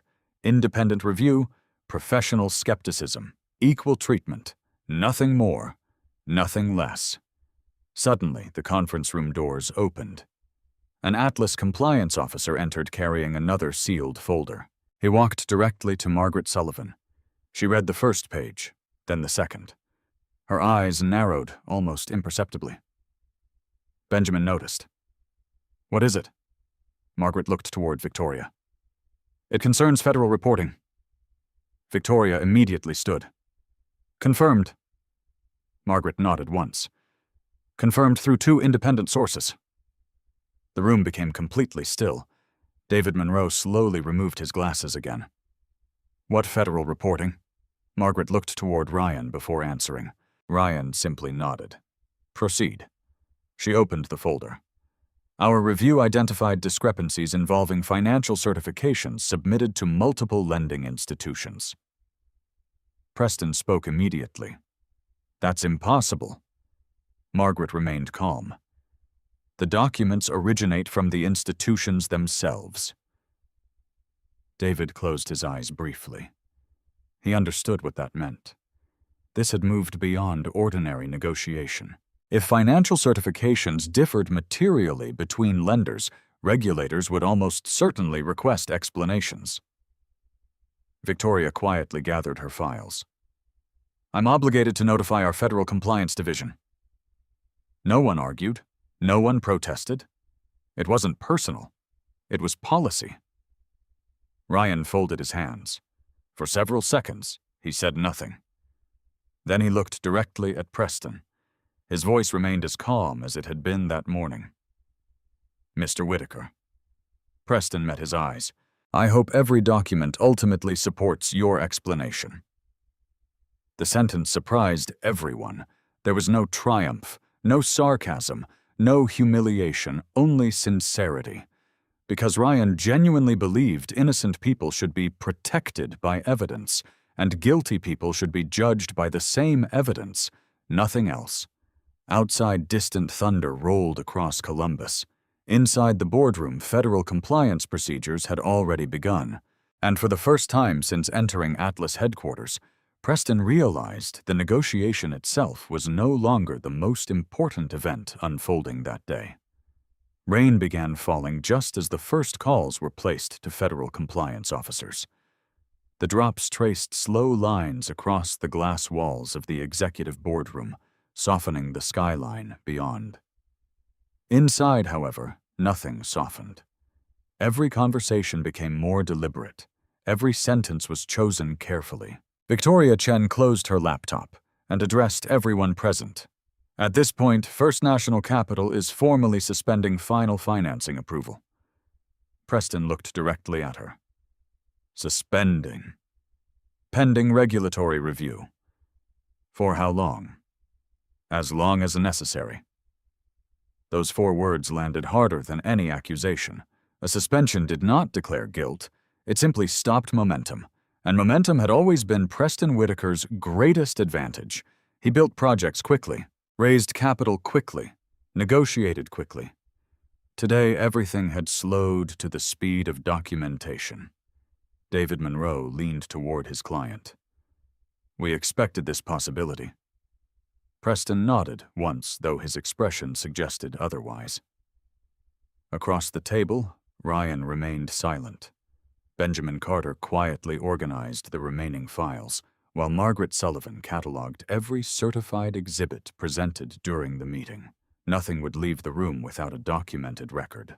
That had been Atlas policy since its founding. Years earlier, Ryan had insisted upon it. Every important meeting should be capable of explaining itself years later. Employees initially considered the rule excessive. Now they understood why. Memory faded. Documents did not.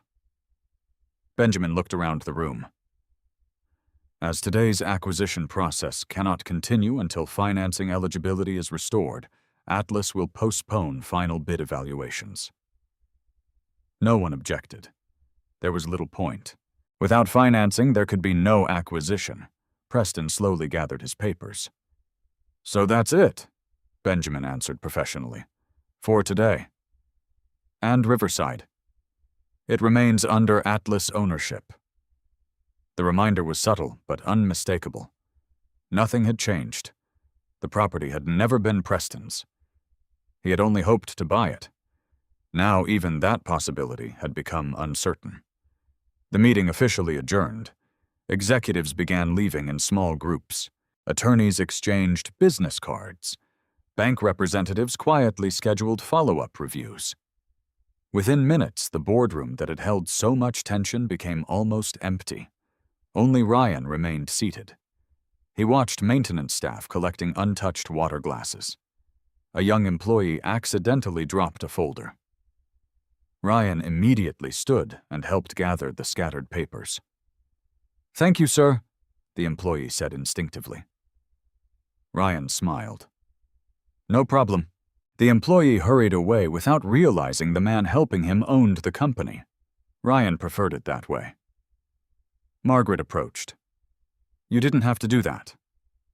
They were on the floor. "You know what I mean."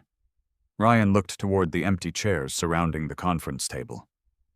"People notice how you treat someone when the meeting is over." Margaret smiled. "I've been working with you for 7 years." "And?" You still surprise me. Meanwhile, Preston and Riley rode the executive elevator down to the lobby without speaking. The silence between them felt unfamiliar. Usually after major meetings, Preston analyzed every detail. Today's meeting resisted easy explanation. As the elevator doors opened, several financial reporters waited outside the building entrance. News traveled quickly through downtown Columbus. One reporter stepped forward. "Mr. Whitaker, do you have any comment regarding today's negotiations?" Preston didn't stop walking. "No comment." "Has financing been delayed?" "No comment." "Were federal regulators contacted?" David Monroe stepped between the reporters and his client. "The acquisition process remains confidential." The group reached the waiting Bentley. Only after the doors closed did Preston finally exhale. Riley looked toward him. "I've never seen you speechless." He stared through the rain-covered window. "I underestimated him." She didn't ask who. She already knew. "I thought he was just—" He stopped. "Just what?" Riley asked quietly. "A quiet husband who never became anything?" The words hung between them. Neither said another word during the drive home. Back at Atlas headquarters, Ryan returned to his office instead of celebrating. There was nothing to celebrate. He opened the day's remaining agenda: engineering review, employee benefit proposal, warehouse automation schedule, 3 interviews for regional operations managers. Business continued. It always did.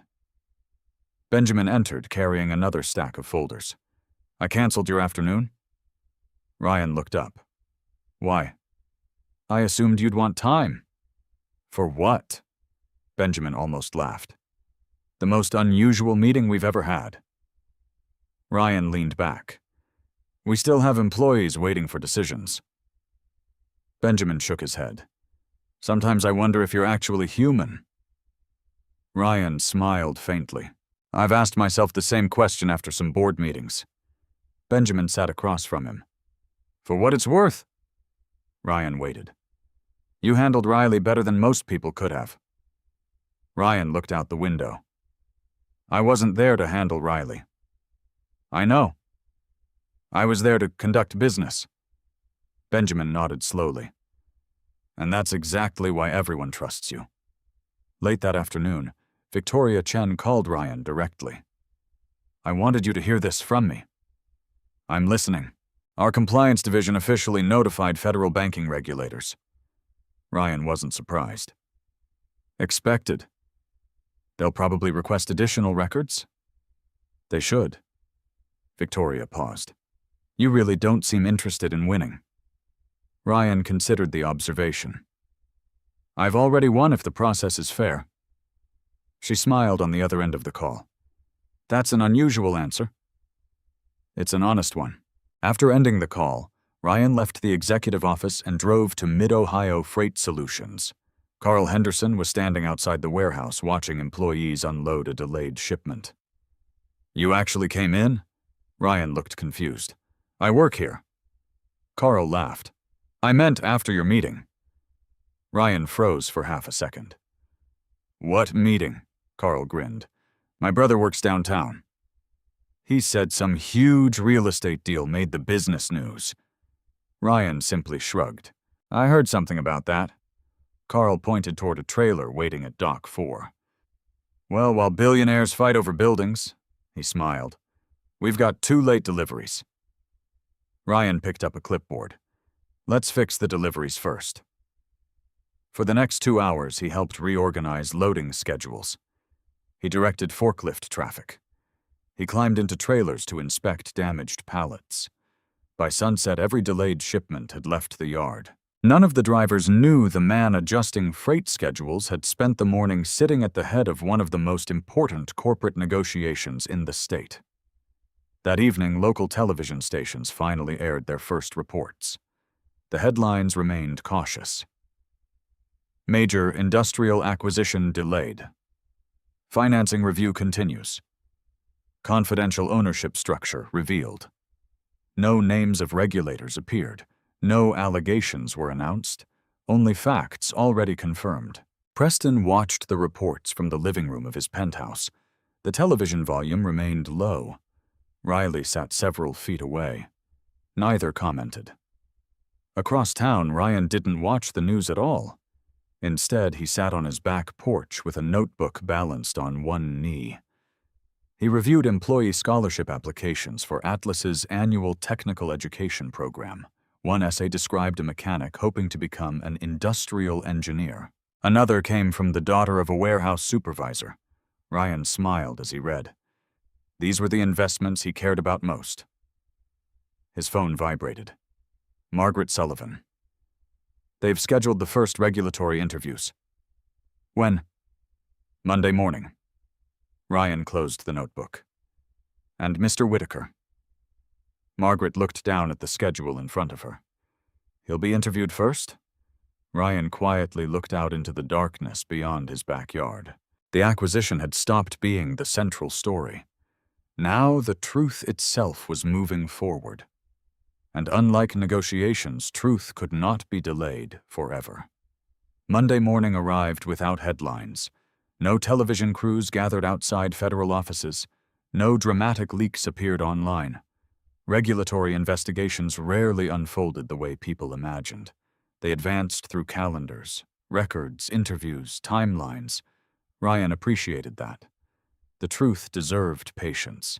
At 7:45 a.m., he parked outside Mid-Ohio Freight Solutions as he always did. Carl Henderson looked at him with obvious disbelief. I thought you'd be downtown. Ryan accepted a clipboard from the dispatch office. I've got 2 safety inspections before 9. Carl laughed. Most people would have taken the day off. Ryan looked toward the loading docks. Most people don't have 3 trucks waiting for inspection. He spent the next hour walking through trailers, checking brake reports, lighting systems, and cargo restraints. Nothing about his routine suggested that federal regulators would be interviewing one of the most recognizable developers in Ohio, only a few miles away. Across Columbus, Preston Whitaker entered the regional offices of the Federal Banking Compliance Division. The conference room looked disappointingly ordinary. Gray walls, fluorescent lights, a rectangular table, a digital recorder, no intimidation, no courtroom atmosphere, just procedure. David Monroe sat beside him. Across the table, 2 investigators introduced themselves. Mr. Whitaker, thank you for coming. Preston nodded. I'm happy to cooperate. We appreciate that. The recorder was switched on. The first questions were simple. Corporate structure, subsidiaries, investment partnerships, lending relationships. Everything progressed professionally. Then the investigators placed several financial summaries on the table. We'd like clarification regarding these occupancy reports. Preston answered carefully. Our projections reflected anticipated renewals. Were those renewals executed? Not all of them. So why were they included in investor materials? David Monroe gently placed a hand on the table. My client believes the reports accurately reflected expected performance. One investigator nodded. We understand. Another page appeared. This reserve account? Preston looked down. Yes. The reported figure differs from your audited statement. Our accounting department can explain that. We'll certainly ask them. No raised voices. No accusations. Only questions. The interview continued for nearly 3 hours. Meanwhile, Ryan attended a routine warehouse safety meeting. Employees discussed forklift maintenance, loading dock repairs, holiday scheduling. He listened more than he spoke. Afterward, one young supervisor approached him. Mr. Robinson, Ryan looked up. I've been offered another job. Ryan smiled. Congratulations. I'm not sure whether I should take it. What matters most to you? The supervisor thought for a moment. They're paying more. Ryan nodded. And I don't trust the management. Ryan smiled faintly. Money solves expensive problems. The supervisor waited. It doesn't solve difficult people. The young man remained silent. I think you already know your answer. He nodded slowly. I guess I do. Ryan returned to his office. His encrypted phone vibrated precisely at noon. Margaret Sullivan. The interview finished. How did it go? They requested additional documentation. Ryan wasn't surprised. They should. There was something else. Ryan waited. Mr. Whitaker requested a private meeting. Ryan remained quiet. With me? With you? He leaned back in his chair. When? As soon as possible. Ryan looked through the office window toward the warehouse floor. Forklifts crossed carefully marked lanes.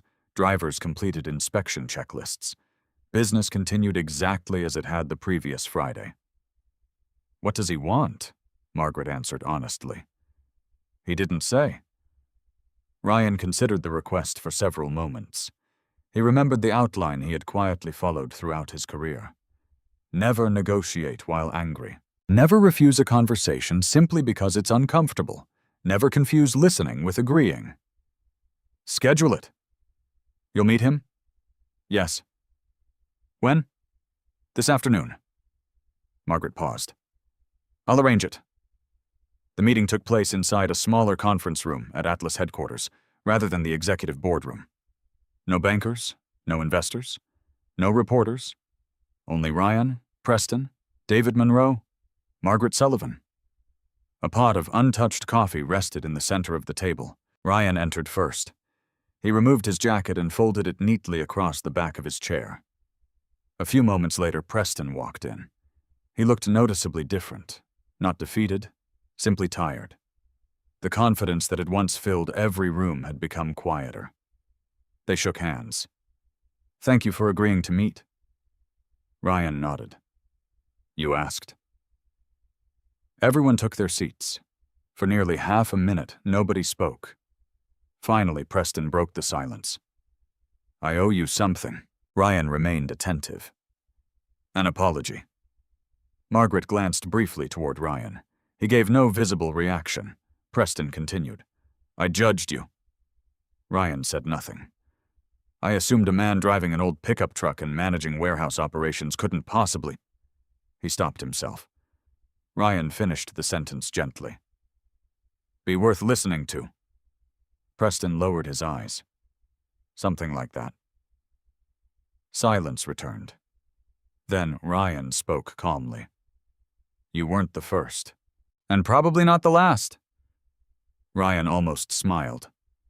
No. Preston looked directly at him. I also owe you another apology. Ryan waited. For involving Riley. Again, Ryan remained silent. I won't pretend I knew everything. Preston continued carefully. But I knew enough. He exhaled slowly. I should have handled that differently. Ryan folded his hands. I appreciate your honesty. The words surprised everyone, especially Preston. You do. I appreciate honesty whenever it arrives. Preston looked relieved for the first time that day. Then he reached into his briefcase. I have a proposal. David Monroe looked toward him, but said nothing. Preston slid a document across the table.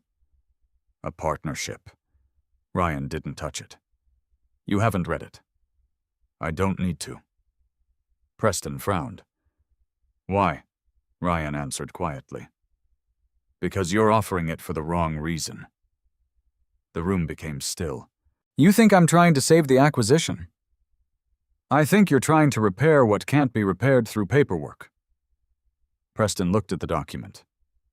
You're probably right. Ryan finally reached for the folder. Not to open it, only to slide it gently back across the table. My answer is still no. Preston accepted the rejection without argument. I expected that.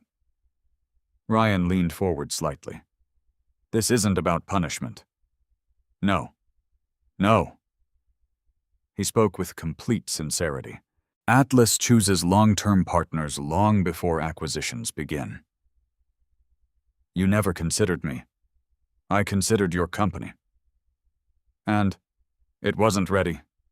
Preston slowly nodded. For the first time in years, he found himself with nothing persuasive left to say. Money, influence, status. None of them changed Ryan's decision. After another long silence, Preston stood. He extended his hand once more. I hope everything eventually proves to be explainable. Ryan rose and shook it firmly. So do I. No sarcasm, no hidden meaning. He meant every word. As Preston turned toward the door, he paused. Without looking back, he spoke quietly. I understand now. Ryan waited. The richest man in this room was never the one with the most expensive watch. The door closed softly behind him. Margaret looked toward Ryan. You know he'll probably never forget this meeting. Ryan picked up his jacket. I hope he remembers the right part. What part? Ryan switched off the conference room lights before answering. That contract's end. He looked once toward the empty chair Preston had occupied. But character stays.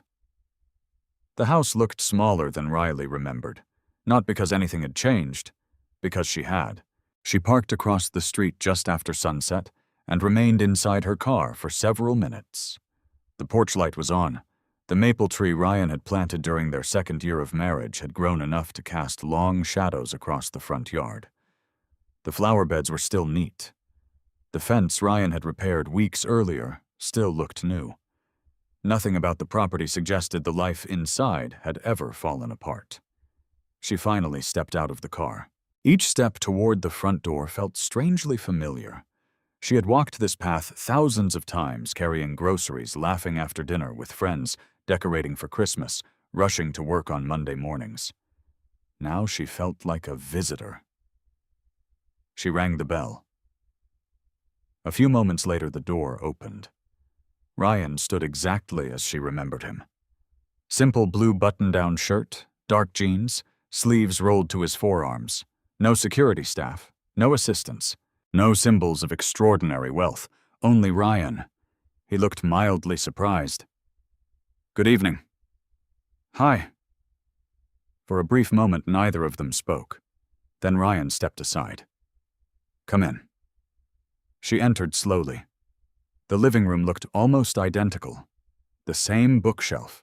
The same oak coffee table they had bought during their first year together. The same framed photograph of Ryan's parents above the fireplace. Only one thing had changed. The wedding photograph was gone. Ryan noticed her eyes lingering on the empty space. I put it away. She nodded quietly. I understand. He motioned toward the kitchen. Coffee. She almost smiled. You still make coffee this late? I still sleep just fine. She laughed softly. It was the first genuine laugh either of them had shared in months. Ryan poured 2 mugs without asking how she preferred hers. He still remembered. 1 spoon of sugar, a little cream. He placed the mug in front of her. Thank you. They sat across from each other at the same kitchen table, where the divorce papers had once rested. Neither seemed eager to begin. Finally, Riley looked around the room. You haven't changed much. Ryan glanced toward the hallway.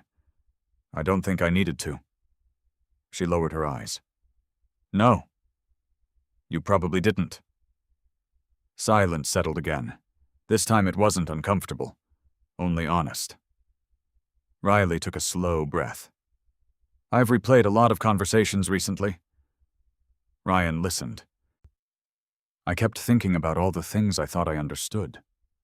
She looked directly at him. I didn't understand any of them. Ryan remained quiet. She continued. I thought you lacked ambition. I know. I thought you were comfortable staying ordinary. Ryan smiled gently. I was comfortable. But not because you couldn't become more. He shook his head. I never wanted to become someone else. The sentence landed heavily. Riley remembered how often she had measured success through comparisons. Larger houses, more expensive vacations, luxury events, public recognition. Ryan had never competed in that race. Not because he couldn't, because he had chosen another one. I owe you an apology. He met her eyes. I know. I don't expect forgiveness. Ryan answered calmly. Those aren't the same thing. She frowned slightly. What do you mean? I forgave you a long time ago. She stared at him. You did? The day you handed me the divorce papers. Her eyes filled. How? Ryan wrapped both hands around his coffee mug. Because carrying resentment would have hurt me more than it hurt you. She looked away before the tears could fall. I thought you didn't care. I cared. He spoke quietly. I simply refused to let pain decide my behavior. For several moments, only the sound of the refrigerator humming filled the kitchen. Finally, Riley asked the question that had been haunting her since the meeting at Atlas. Why didn't you ever tell me? Ryan understood exactly what she meant. About Atlas. He leaned back. I wanted someone to love the life we were building. She listened carefully. Not the balance sheet behind it. You didn't trust me. I trusted you. Then why keep it secret? Ryan answered without hesitation. Because once people know what you own. He smiled faintly. It's difficult to know whether they're looking at you or your money. She closed her eyes. I proved your point. He didn't answer. He didn't need to. The truth already occupied the space between them. After another long silence, Ryan stood. I have something for you. He disappeared into the study and returned carrying a large, sealed envelope. He placed it gently on the table. She looked at it. What's this? Open it. Inside were neatly organized documents, property records, investment statements, insurance policies, trust distributions. She looked increasingly confused. What am I looking at? Ryan pointed toward the first page. The divorce settlement. I've already seen it. Not all of it. She turned another page, then another. Her breathing slowed. There was a separate schedule attached to the agreement, one she barely remembered signing. Its language had seemed technical at the time. Now she read it carefully. Beneficiary provisions, educational trust distributions, long-term investment income, medical coverage protections. What is this? Ryan answered simply. Protection. She looked up. You left all of this in place. I did. After everything. You were my wife for 10 years. His voice remained steady. I wasn't going to leave you vulnerable simply because our marriage ended. She stared at him in disbelief. There are investment accounts here. Yes. They've grown. Yes. You never touched them. Ryan shook his head. They were always intended for your future. Tears finally escaped. I don't deserve this. Ryan didn't disagree. He simply said, maybe not. She lowered her head. I was cruel to you. I know. I embarrassed you. I remember.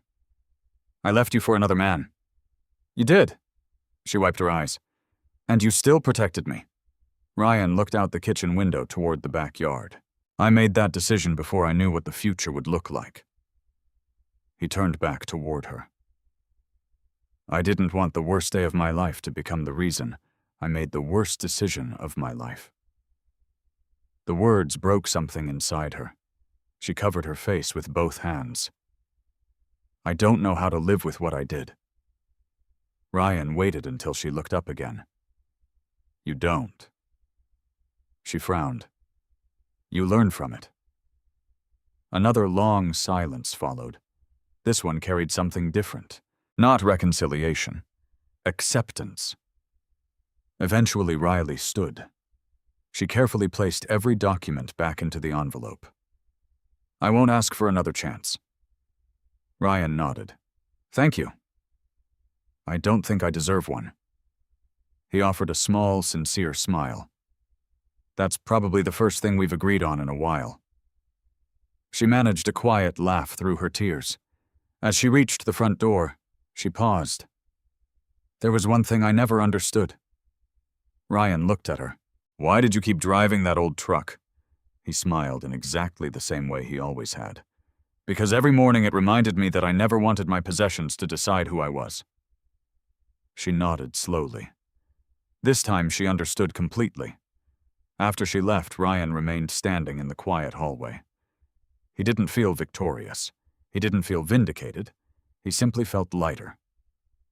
His phone vibrated. Margaret Sullivan. "They've completed the preliminary regulatory review," Ryan answered calmly. "And," Margaret's voice carried the same measured certainty it always had, "they're preparing formal findings." The first official findings were released 3 weeks later. They did not arrive through television interviews or dramatic press conferences. They arrived the way most consequential decisions did, inside certified envelopes, through attorneys, across conference tables. Ryan read the summary in silence inside his office at Atlas headquarters. Margaret Sullivan sat across from him with a yellow legal pad filled with handwritten notes. Benjamin Carter stood beside the windows overlooking the Columbus skyline. No one interrupted Ryan while he finished. When he reached the final page, he closed the folder carefully. "The language is measured." Margaret nodded. "It was written that way intentionally." The preliminary findings did not accuse Preston Whitaker of fraud.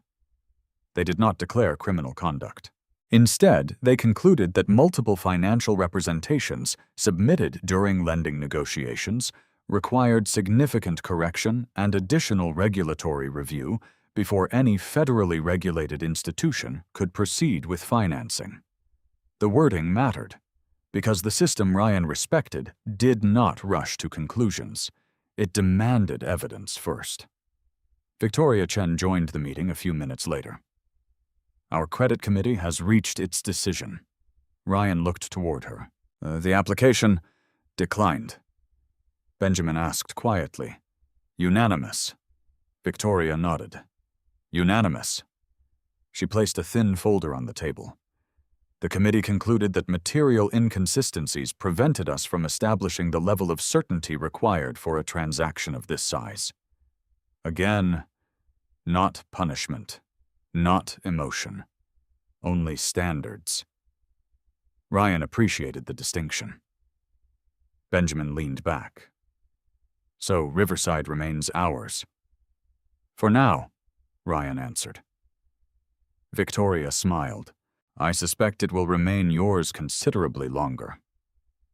The acquisition officially ended that afternoon. Whitaker Development Group withdrew its offer before additional regulatory questions could delay other business operations. The announcement received moderate attention across Ohio's financial media. Industry analysts described it as an unsuccessful negotiation complicated by financing concerns. Most articles focused on Atlas Industrial Systems. Many business reporters began asking the same question: who exactly was Ryan Robinson? The answer frustrated them. There were almost no photographs, no television interviews, no social media accounts, no public speeches. One newspaper managed to obtain a single image: Ryan standing beside warehouse employees during a volunteer food drive nearly 4 years earlier. The caption simply read, "Atlas founder Ryan Robinson," nothing else. One television producer contacted Atlas requesting an exclusive interview. Benjamin forwarded the request. Ryan declined. The producer doubled the offer. Ryan declined again. A national business magazine proposed naming him one of the Midwest's most influential executives. He politely refused. Benjamin laughed after reading the email. "You realize most CEOs dream about this." Ryan looked up from reviewing apprenticeship applications. "I know." "So, why refuse?" Ryan closed the folder. "Because tomorrow they'll ask who deserves to replace me." Benjamin smiled. "You really don't enjoy attention." "I enjoy accomplishing things. They aren't always the same." "No," Ryan answered. "They rarely are." Meanwhile, Preston's world had become noticeably quieter. Several investment partners postponed planned developments. Banks requested updated financial certifications. 2 major lenders initiated independent portfolio reviews. No projects were seized. No dramatic collapse occurred overnight. Instead, momentum slowly disappeared. Projects waiting for financing remained waiting. Potential investors became cautious. Future negotiations became longer. The consequences arrived gradually. Exactly the way real life often worked. One afternoon, David Monroe entered Preston's office carrying another stack of correspondence. The insurance company wants revised financial disclosures. Preston accepted the papers. Not for 2. The 3rd request this week. David nodded. People become careful after regulatory reviews. Preston looked through the office windows toward downtown Columbus. Months earlier, he had believed reputation alone could open almost any door. Now every door required documentation first. He quietly admitted something to himself that he had resisted for years. Ryan had been right. Evidence always outlasted confidence. Across town, Atlas officially completed another acquisition. Not Riverside, a smaller manufacturing technology company outside Cleveland. The signing ceremony lasted only 20 minutes. No photographers, no ribbon cutting, no celebration. Afterward, Ryan walked through the factory floor introducing himself to employees. He shook hands with machinists, engineers, maintenance technicians. He asked questions instead of giving speeches. One employee whispered to another, "Who's that?" "The owner." The machinist frowned. "He looks like maintenance." Ryan overheard them. He smiled. "I've been mistaken for maintenance before." Both men laughed nervously. Ryan laughed with them. "It usually means I'm dressed comfortably." The tension disappeared immediately. That afternoon, Atlas announced a new employee ownership initiative. Benjamin unveiled the program during a company-wide meeting. Beginning the following year, long-term employees would receive expanded profit-sharing opportunities through additional trust participation. Warehouse workers applauded, engineers applauded, administrative staff applauded. Ryan stood quietly near the back of the room. He preferred watching other people celebrate. Benjamin noticed him trying to leave before the meeting ended. Not this time. Ryan looked confused. Benjamin walked onto the stage again. "There is one more thing." Employees looked toward him. "I've spent 7 years receiving credit that belongs to someone else." Ryan immediately shook his head. Benjamin ignored him. "Our founder has never wanted recognition." Laughter spread gently across the audience. "Which is exactly why he deserves it." Benjamin looked toward the back of the room. "Ryan." Hundreds of employees turned. Ryan remained standing where he was. Several newer employees looked surprised. They had seen him before, usually helping on warehouse visits, walking factory floors, eating lunch beside mechanics. They had never imagined he owned the company. The applause began slowly, then grew louder. Ryan walked reluctantly towards the front. Benjamin handed him the microphone. Ryan looked at the crowd, then smiled. "I appreciate this." The room became completely quiet. "But tomorrow morning," he paused, "please go back to treating me exactly the same." Laughter filled the auditorium. "I'm serious." More laughter. Ryan continued. "The company isn't successful because one person owns it." He looked around the room. "It's successful because thousands of people come to work every day and keep their promises." He handed the microphone back to Benjamin. "That's all." He stepped away before anyone could insist on a longer speech. Employees remained standing, not because Ryan demanded respect, because they wanted to give it. Late that evening, Ryan drove home in the same aging Ford pickup. The truck rattled slightly over railroad tracks, just as it always had. He smiled. Nothing important had changed. The phone rang. Margaret Sullivan. The court scheduled the final hearing. Ryan slowed for a red light. "When?" "Next Thursday." "And after that?" Margaret looked down at the notice. Everything should finally be resolved. Ryan thanked her and ended the call. Outside his windshield, the traffic light turned green. He eased the old truck forward. For the first time in many months, he realized he wasn't driving toward another confrontation. He was simply driving home. Thursday morning arrived with clear skies over Columbus. Ryan reached the federal courthouse 20 minutes early. Not because he expected surprises. Because punctuality had always been one of the simplest forms of respect. The courthouse itself was quiet. People often imagined important hearings unfolding before crowded galleries and television cameras. Reality was different. Lawyers carried briefcases. Court clerks pushed carts filled with files. Families waited nervously on wooden benches. Life continued, one case at a time. Margaret Sullivan met Ryan near the security checkpoint. "You've read everything," Ryan nodded. "Twice." "Questions?" "None." She smiled. "I was hoping you'd say that." Inside courtroom 4. B. Judge Eleanor Brooks entered precisely at 9. Everyone stood. The judge acknowledged the room before taking her seat. "Good morning." The hearing began without ceremony. Counsel summarized months of document review. Bank representatives explained lending standards. Regulatory specialists described verification procedures. No one raised their voice. No one attempted dramatic speeches. Every conclusion pointed back to the same principle. Financial representations must accurately reflect supporting records. The court was not deciding whether Preston Whitaker had lived an admirable life, nor was it deciding whether Ryan Robinson deserved sympathy. It was deciding whether established legal standards had been followed. Ryan appreciated that distinction more than anything else. For nearly 2 hours, attorneys referenced exhibits already introduced during the regulatory review: certified financial statements, occupancy reports, email correspondence, independent audit summaries. Every document had already been authenticated. No one disputed the chain of custody. David Monroe addressed the court with professionalism.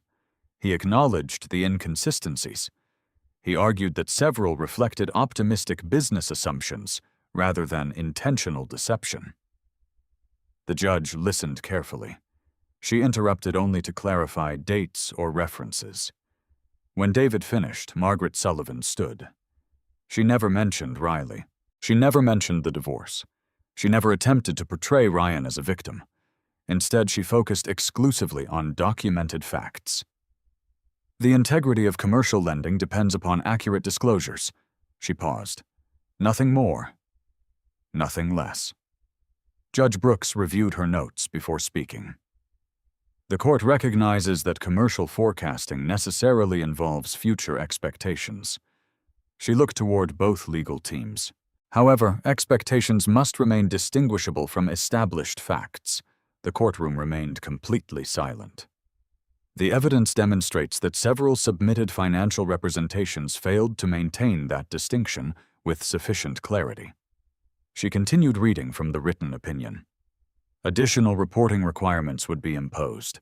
Certain lending certifications required correction before future federally regulated financing. Administrative penalties would follow according to applicable regulations. No criminal findings were issued. No dramatic condemnation filled the courtroom. Only measured legal consequences supported by documented evidence. Exactly as Ryan believed justice should work. Outside the courthouse, reporters gathered along the sidewalk. Microphones appeared the moment attorneys exited the building. "Mr. Whitaker." "Any comment?" "Mr. Robinson." "Will Atlas pursue additional legal action?" Ryan stopped walking. Benjamin looked at him in surprise. "You don't have to answer." Ryan nodded politely toward the reporters. "I'll answer one question." The microphones immediately moved closer. A reporter from the Columbus Business Journal spoke first. "Do you feel vindicated today?" Ryan considered the question. Then he answered quietly, "No." The reporters exchanged confused looks. "No," Ryan shook his head. "I feel grateful." "For what?" "That the process worked," Another reporter stepped forward. "Do you have anything to say about Mr. Whitaker?" Ryan looked briefly toward the courthouse entrance. Preston was leaving with David Monroe. He appeared exhausted. Ryan turned back toward the microphones. "I hope his company recovers." Several reporters looked surprised. "You do?" "I do." "After everything?" Ryan nodded. "The people who work for his company didn't create today's problems." He paused. "They still deserve jobs tomorrow." No one expected that answer. Another reporter raised her hand. "What lesson should business owners take from this?" Ryan smiled faintly. "Keep better records than your competitors." Laughter spread gently through the crowd. He continued. "And remember that reputation is built one honest document at a time." Without waiting for additional questions, Ryan thanked the reporters and walked toward the parking garage. Benjamin caught up beside him. "You know they'll quote that everywhere." Ryan unlocked the old Ford pickup. "They can quote the bookkeeping part," Benjamin laughed. "They'll probably quote all of it." As Ryan started the engine, his phone vibrated. Victoria Chen. "I just wanted to congratulate you." "For what?" "The acquisition." Ryan frowned slightly. "What acquisition?" "The board approved Riverside." Ryan smiled. "It already belonged to Atlas." Victoria laughed. "I suppose that's true." She continued. "The board also approved your employee ownership expansion." Ryan looked through the windshield. "Good. I thought you'd be more excited. I've been waiting for that decision longer than Riverside." Victoria understood immediately. Buildings generated headlines. Employees built companies. That afternoon, Atlas announced 3 major initiatives. The first expanded profit sharing across every full-time employee. The second created apprenticeship partnerships with community colleges throughout Ohio. The third established scholarships for children of warehouse workers, mechanics, and manufacturing employees pursuing engineering or technical degrees. Benjamin reviewed the announcement before publication. "You realize investors might ask why we're spending this much?" Ryan nodded. "We're investing in people. The best investment we've ever made." The programs received overwhelming support. Warehouse supervisors emailed thank you messages. Parents wrote handwritten letters. Technical schools requested partnerships. Ryan read every letter personally. Several weeks later, he visited one of Atlas's newest apprenticeship facilities outside Dayton. Young technicians learned industrial automation beside experienced engineers. One apprentice approached him nervously. "Mr. Robinson," Ryan smiled. "Yes." "I heard you started working in warehouses." "I did." The young man looked embarrassed. "My family says I should aim higher." Ryan glanced around the workshop. "I think you already are." The apprentice looked confused. Ryan pointed toward the training equipment. "Mastering useful work is never aiming low." The young man smiled. "I'll remember that." Ryan hoped he would. On the drive home, he stopped at a traffic light beside another pickup truck. The driver looked over. "Nice old Ford." Ryan laughed. "Still runs. That's all that matters." The light turned green. Both trucks continued down the road. Neither driver knew the other's profession. Neither cared. Ryan found something peaceful about that. That evening, he parked in his familiar driveway. The maple tree cast long shadows across the lawn. The porch light turned on automatically. He carried his lunch bag inside, set his keys on the same small table near the front door, prepared coffee for the next morning. His life looked almost exactly the way it had before everything changed, except now thousands of people knew who he was, and somehow, he still felt exactly the same. Autumn arrived quietly in Columbus. The maple tree in Ryan Robinson's front yard had turned shades of deep red and gold, scattering leaves across the same walkway Riley had crossed on the day she left. Every Saturday morning, Ryan still raked them into neat piles before the neighborhood children inevitably jumped into them. Some habits survived every season, At 5:15 a.m. every weekday, his alarm still rang. He still brewed coffee before sunrise. He still packed his own lunch, turkey sandwich, an apple, a bottle of water. His assistants at Atlas had tried more than once to arrange catered lunches for executive meetings. Ryan always thanked them, then quietly carried his own lunch bag anyway. He liked being reminded that discipline was built through ordinary choices repeated over many years. By 7 o'clock, the familiar Ford F-150 rolled out of the driveway. The truck had now crossed 170,000 miles. Its paint had faded slightly. The driver's seat showed visible wear. Benjamin Carter had once joked that replacing it would improve Atlas's public image. Ryan had laughed. "I don't think shareholders own my pickup." Benjamin never brought it up again. That morning, Ryan drove first to Mid-Ohio Freight Solutions before heading to Atlas headquarters. The warehouse looked exactly as it always had. Forklifts moved carefully between loading lanes. Drivers checked trailers. Dispatchers answered phones. Carl Henderson spotted him almost immediately. "You know something funny?" Ryan looked up from a delivery manifest. "What?" "We've got 3 new employees." "So, they had no idea who you were." Ryan smiled. "I suppose that's possible." Carl laughed. "They thought you were just another operations manager." Ryan folded the paperwork. "They weren't entirely wrong." Carl shook his head. "I still don't understand why you keep coming back here." Ryan looked across the warehouse floor. A young forklift operator was helping an older mechanic secure an oversized shipment. Neither expected applause. Neither expected recognition. They simply did their jobs well. Ryan nodded toward them. "That's why." Carl followed his gaze. "I don't get it." Ryan smiled. "That's where every boardroom decision eventually ends up." He pointed toward the loading dock. "If executives forget this place," he paused, "they eventually make bad decisions."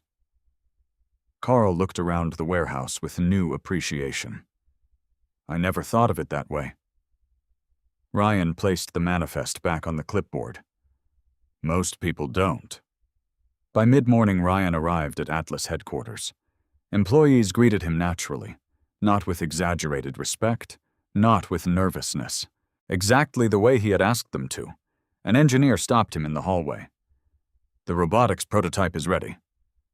"I'll come downstairs." A maintenance supervisor waved. "The new conveyor system passed inspection." "Excellent." A receptionist smiled. "Good morning, Mr. Robinson." "Morning, Emily." The conversations remained ordinary. That was precisely what Ryan wanted. He spent the afternoon walking through research laboratories instead of executive offices. Young software developers demonstrated warehouse optimization programs. Mechanical engineers explained automated pallet systems. Ryan asked questions, made notes, suggested improvements. One intern whispered to another, "I thought owners just stayed upstairs." Ryan overheard the comment. He smiled without turning around. "The upstairs people usually need the downstairs people." Both interns laughed. The nervousness disappeared immediately. Late that afternoon, Benjamin entered Ryan's office carrying an envelope. "This arrived for you." Ryan recognized the handwriting before opening it. "Riley." He read the short letter in silence. Benjamin waited. "No emergency." Ryan folded the paper carefully.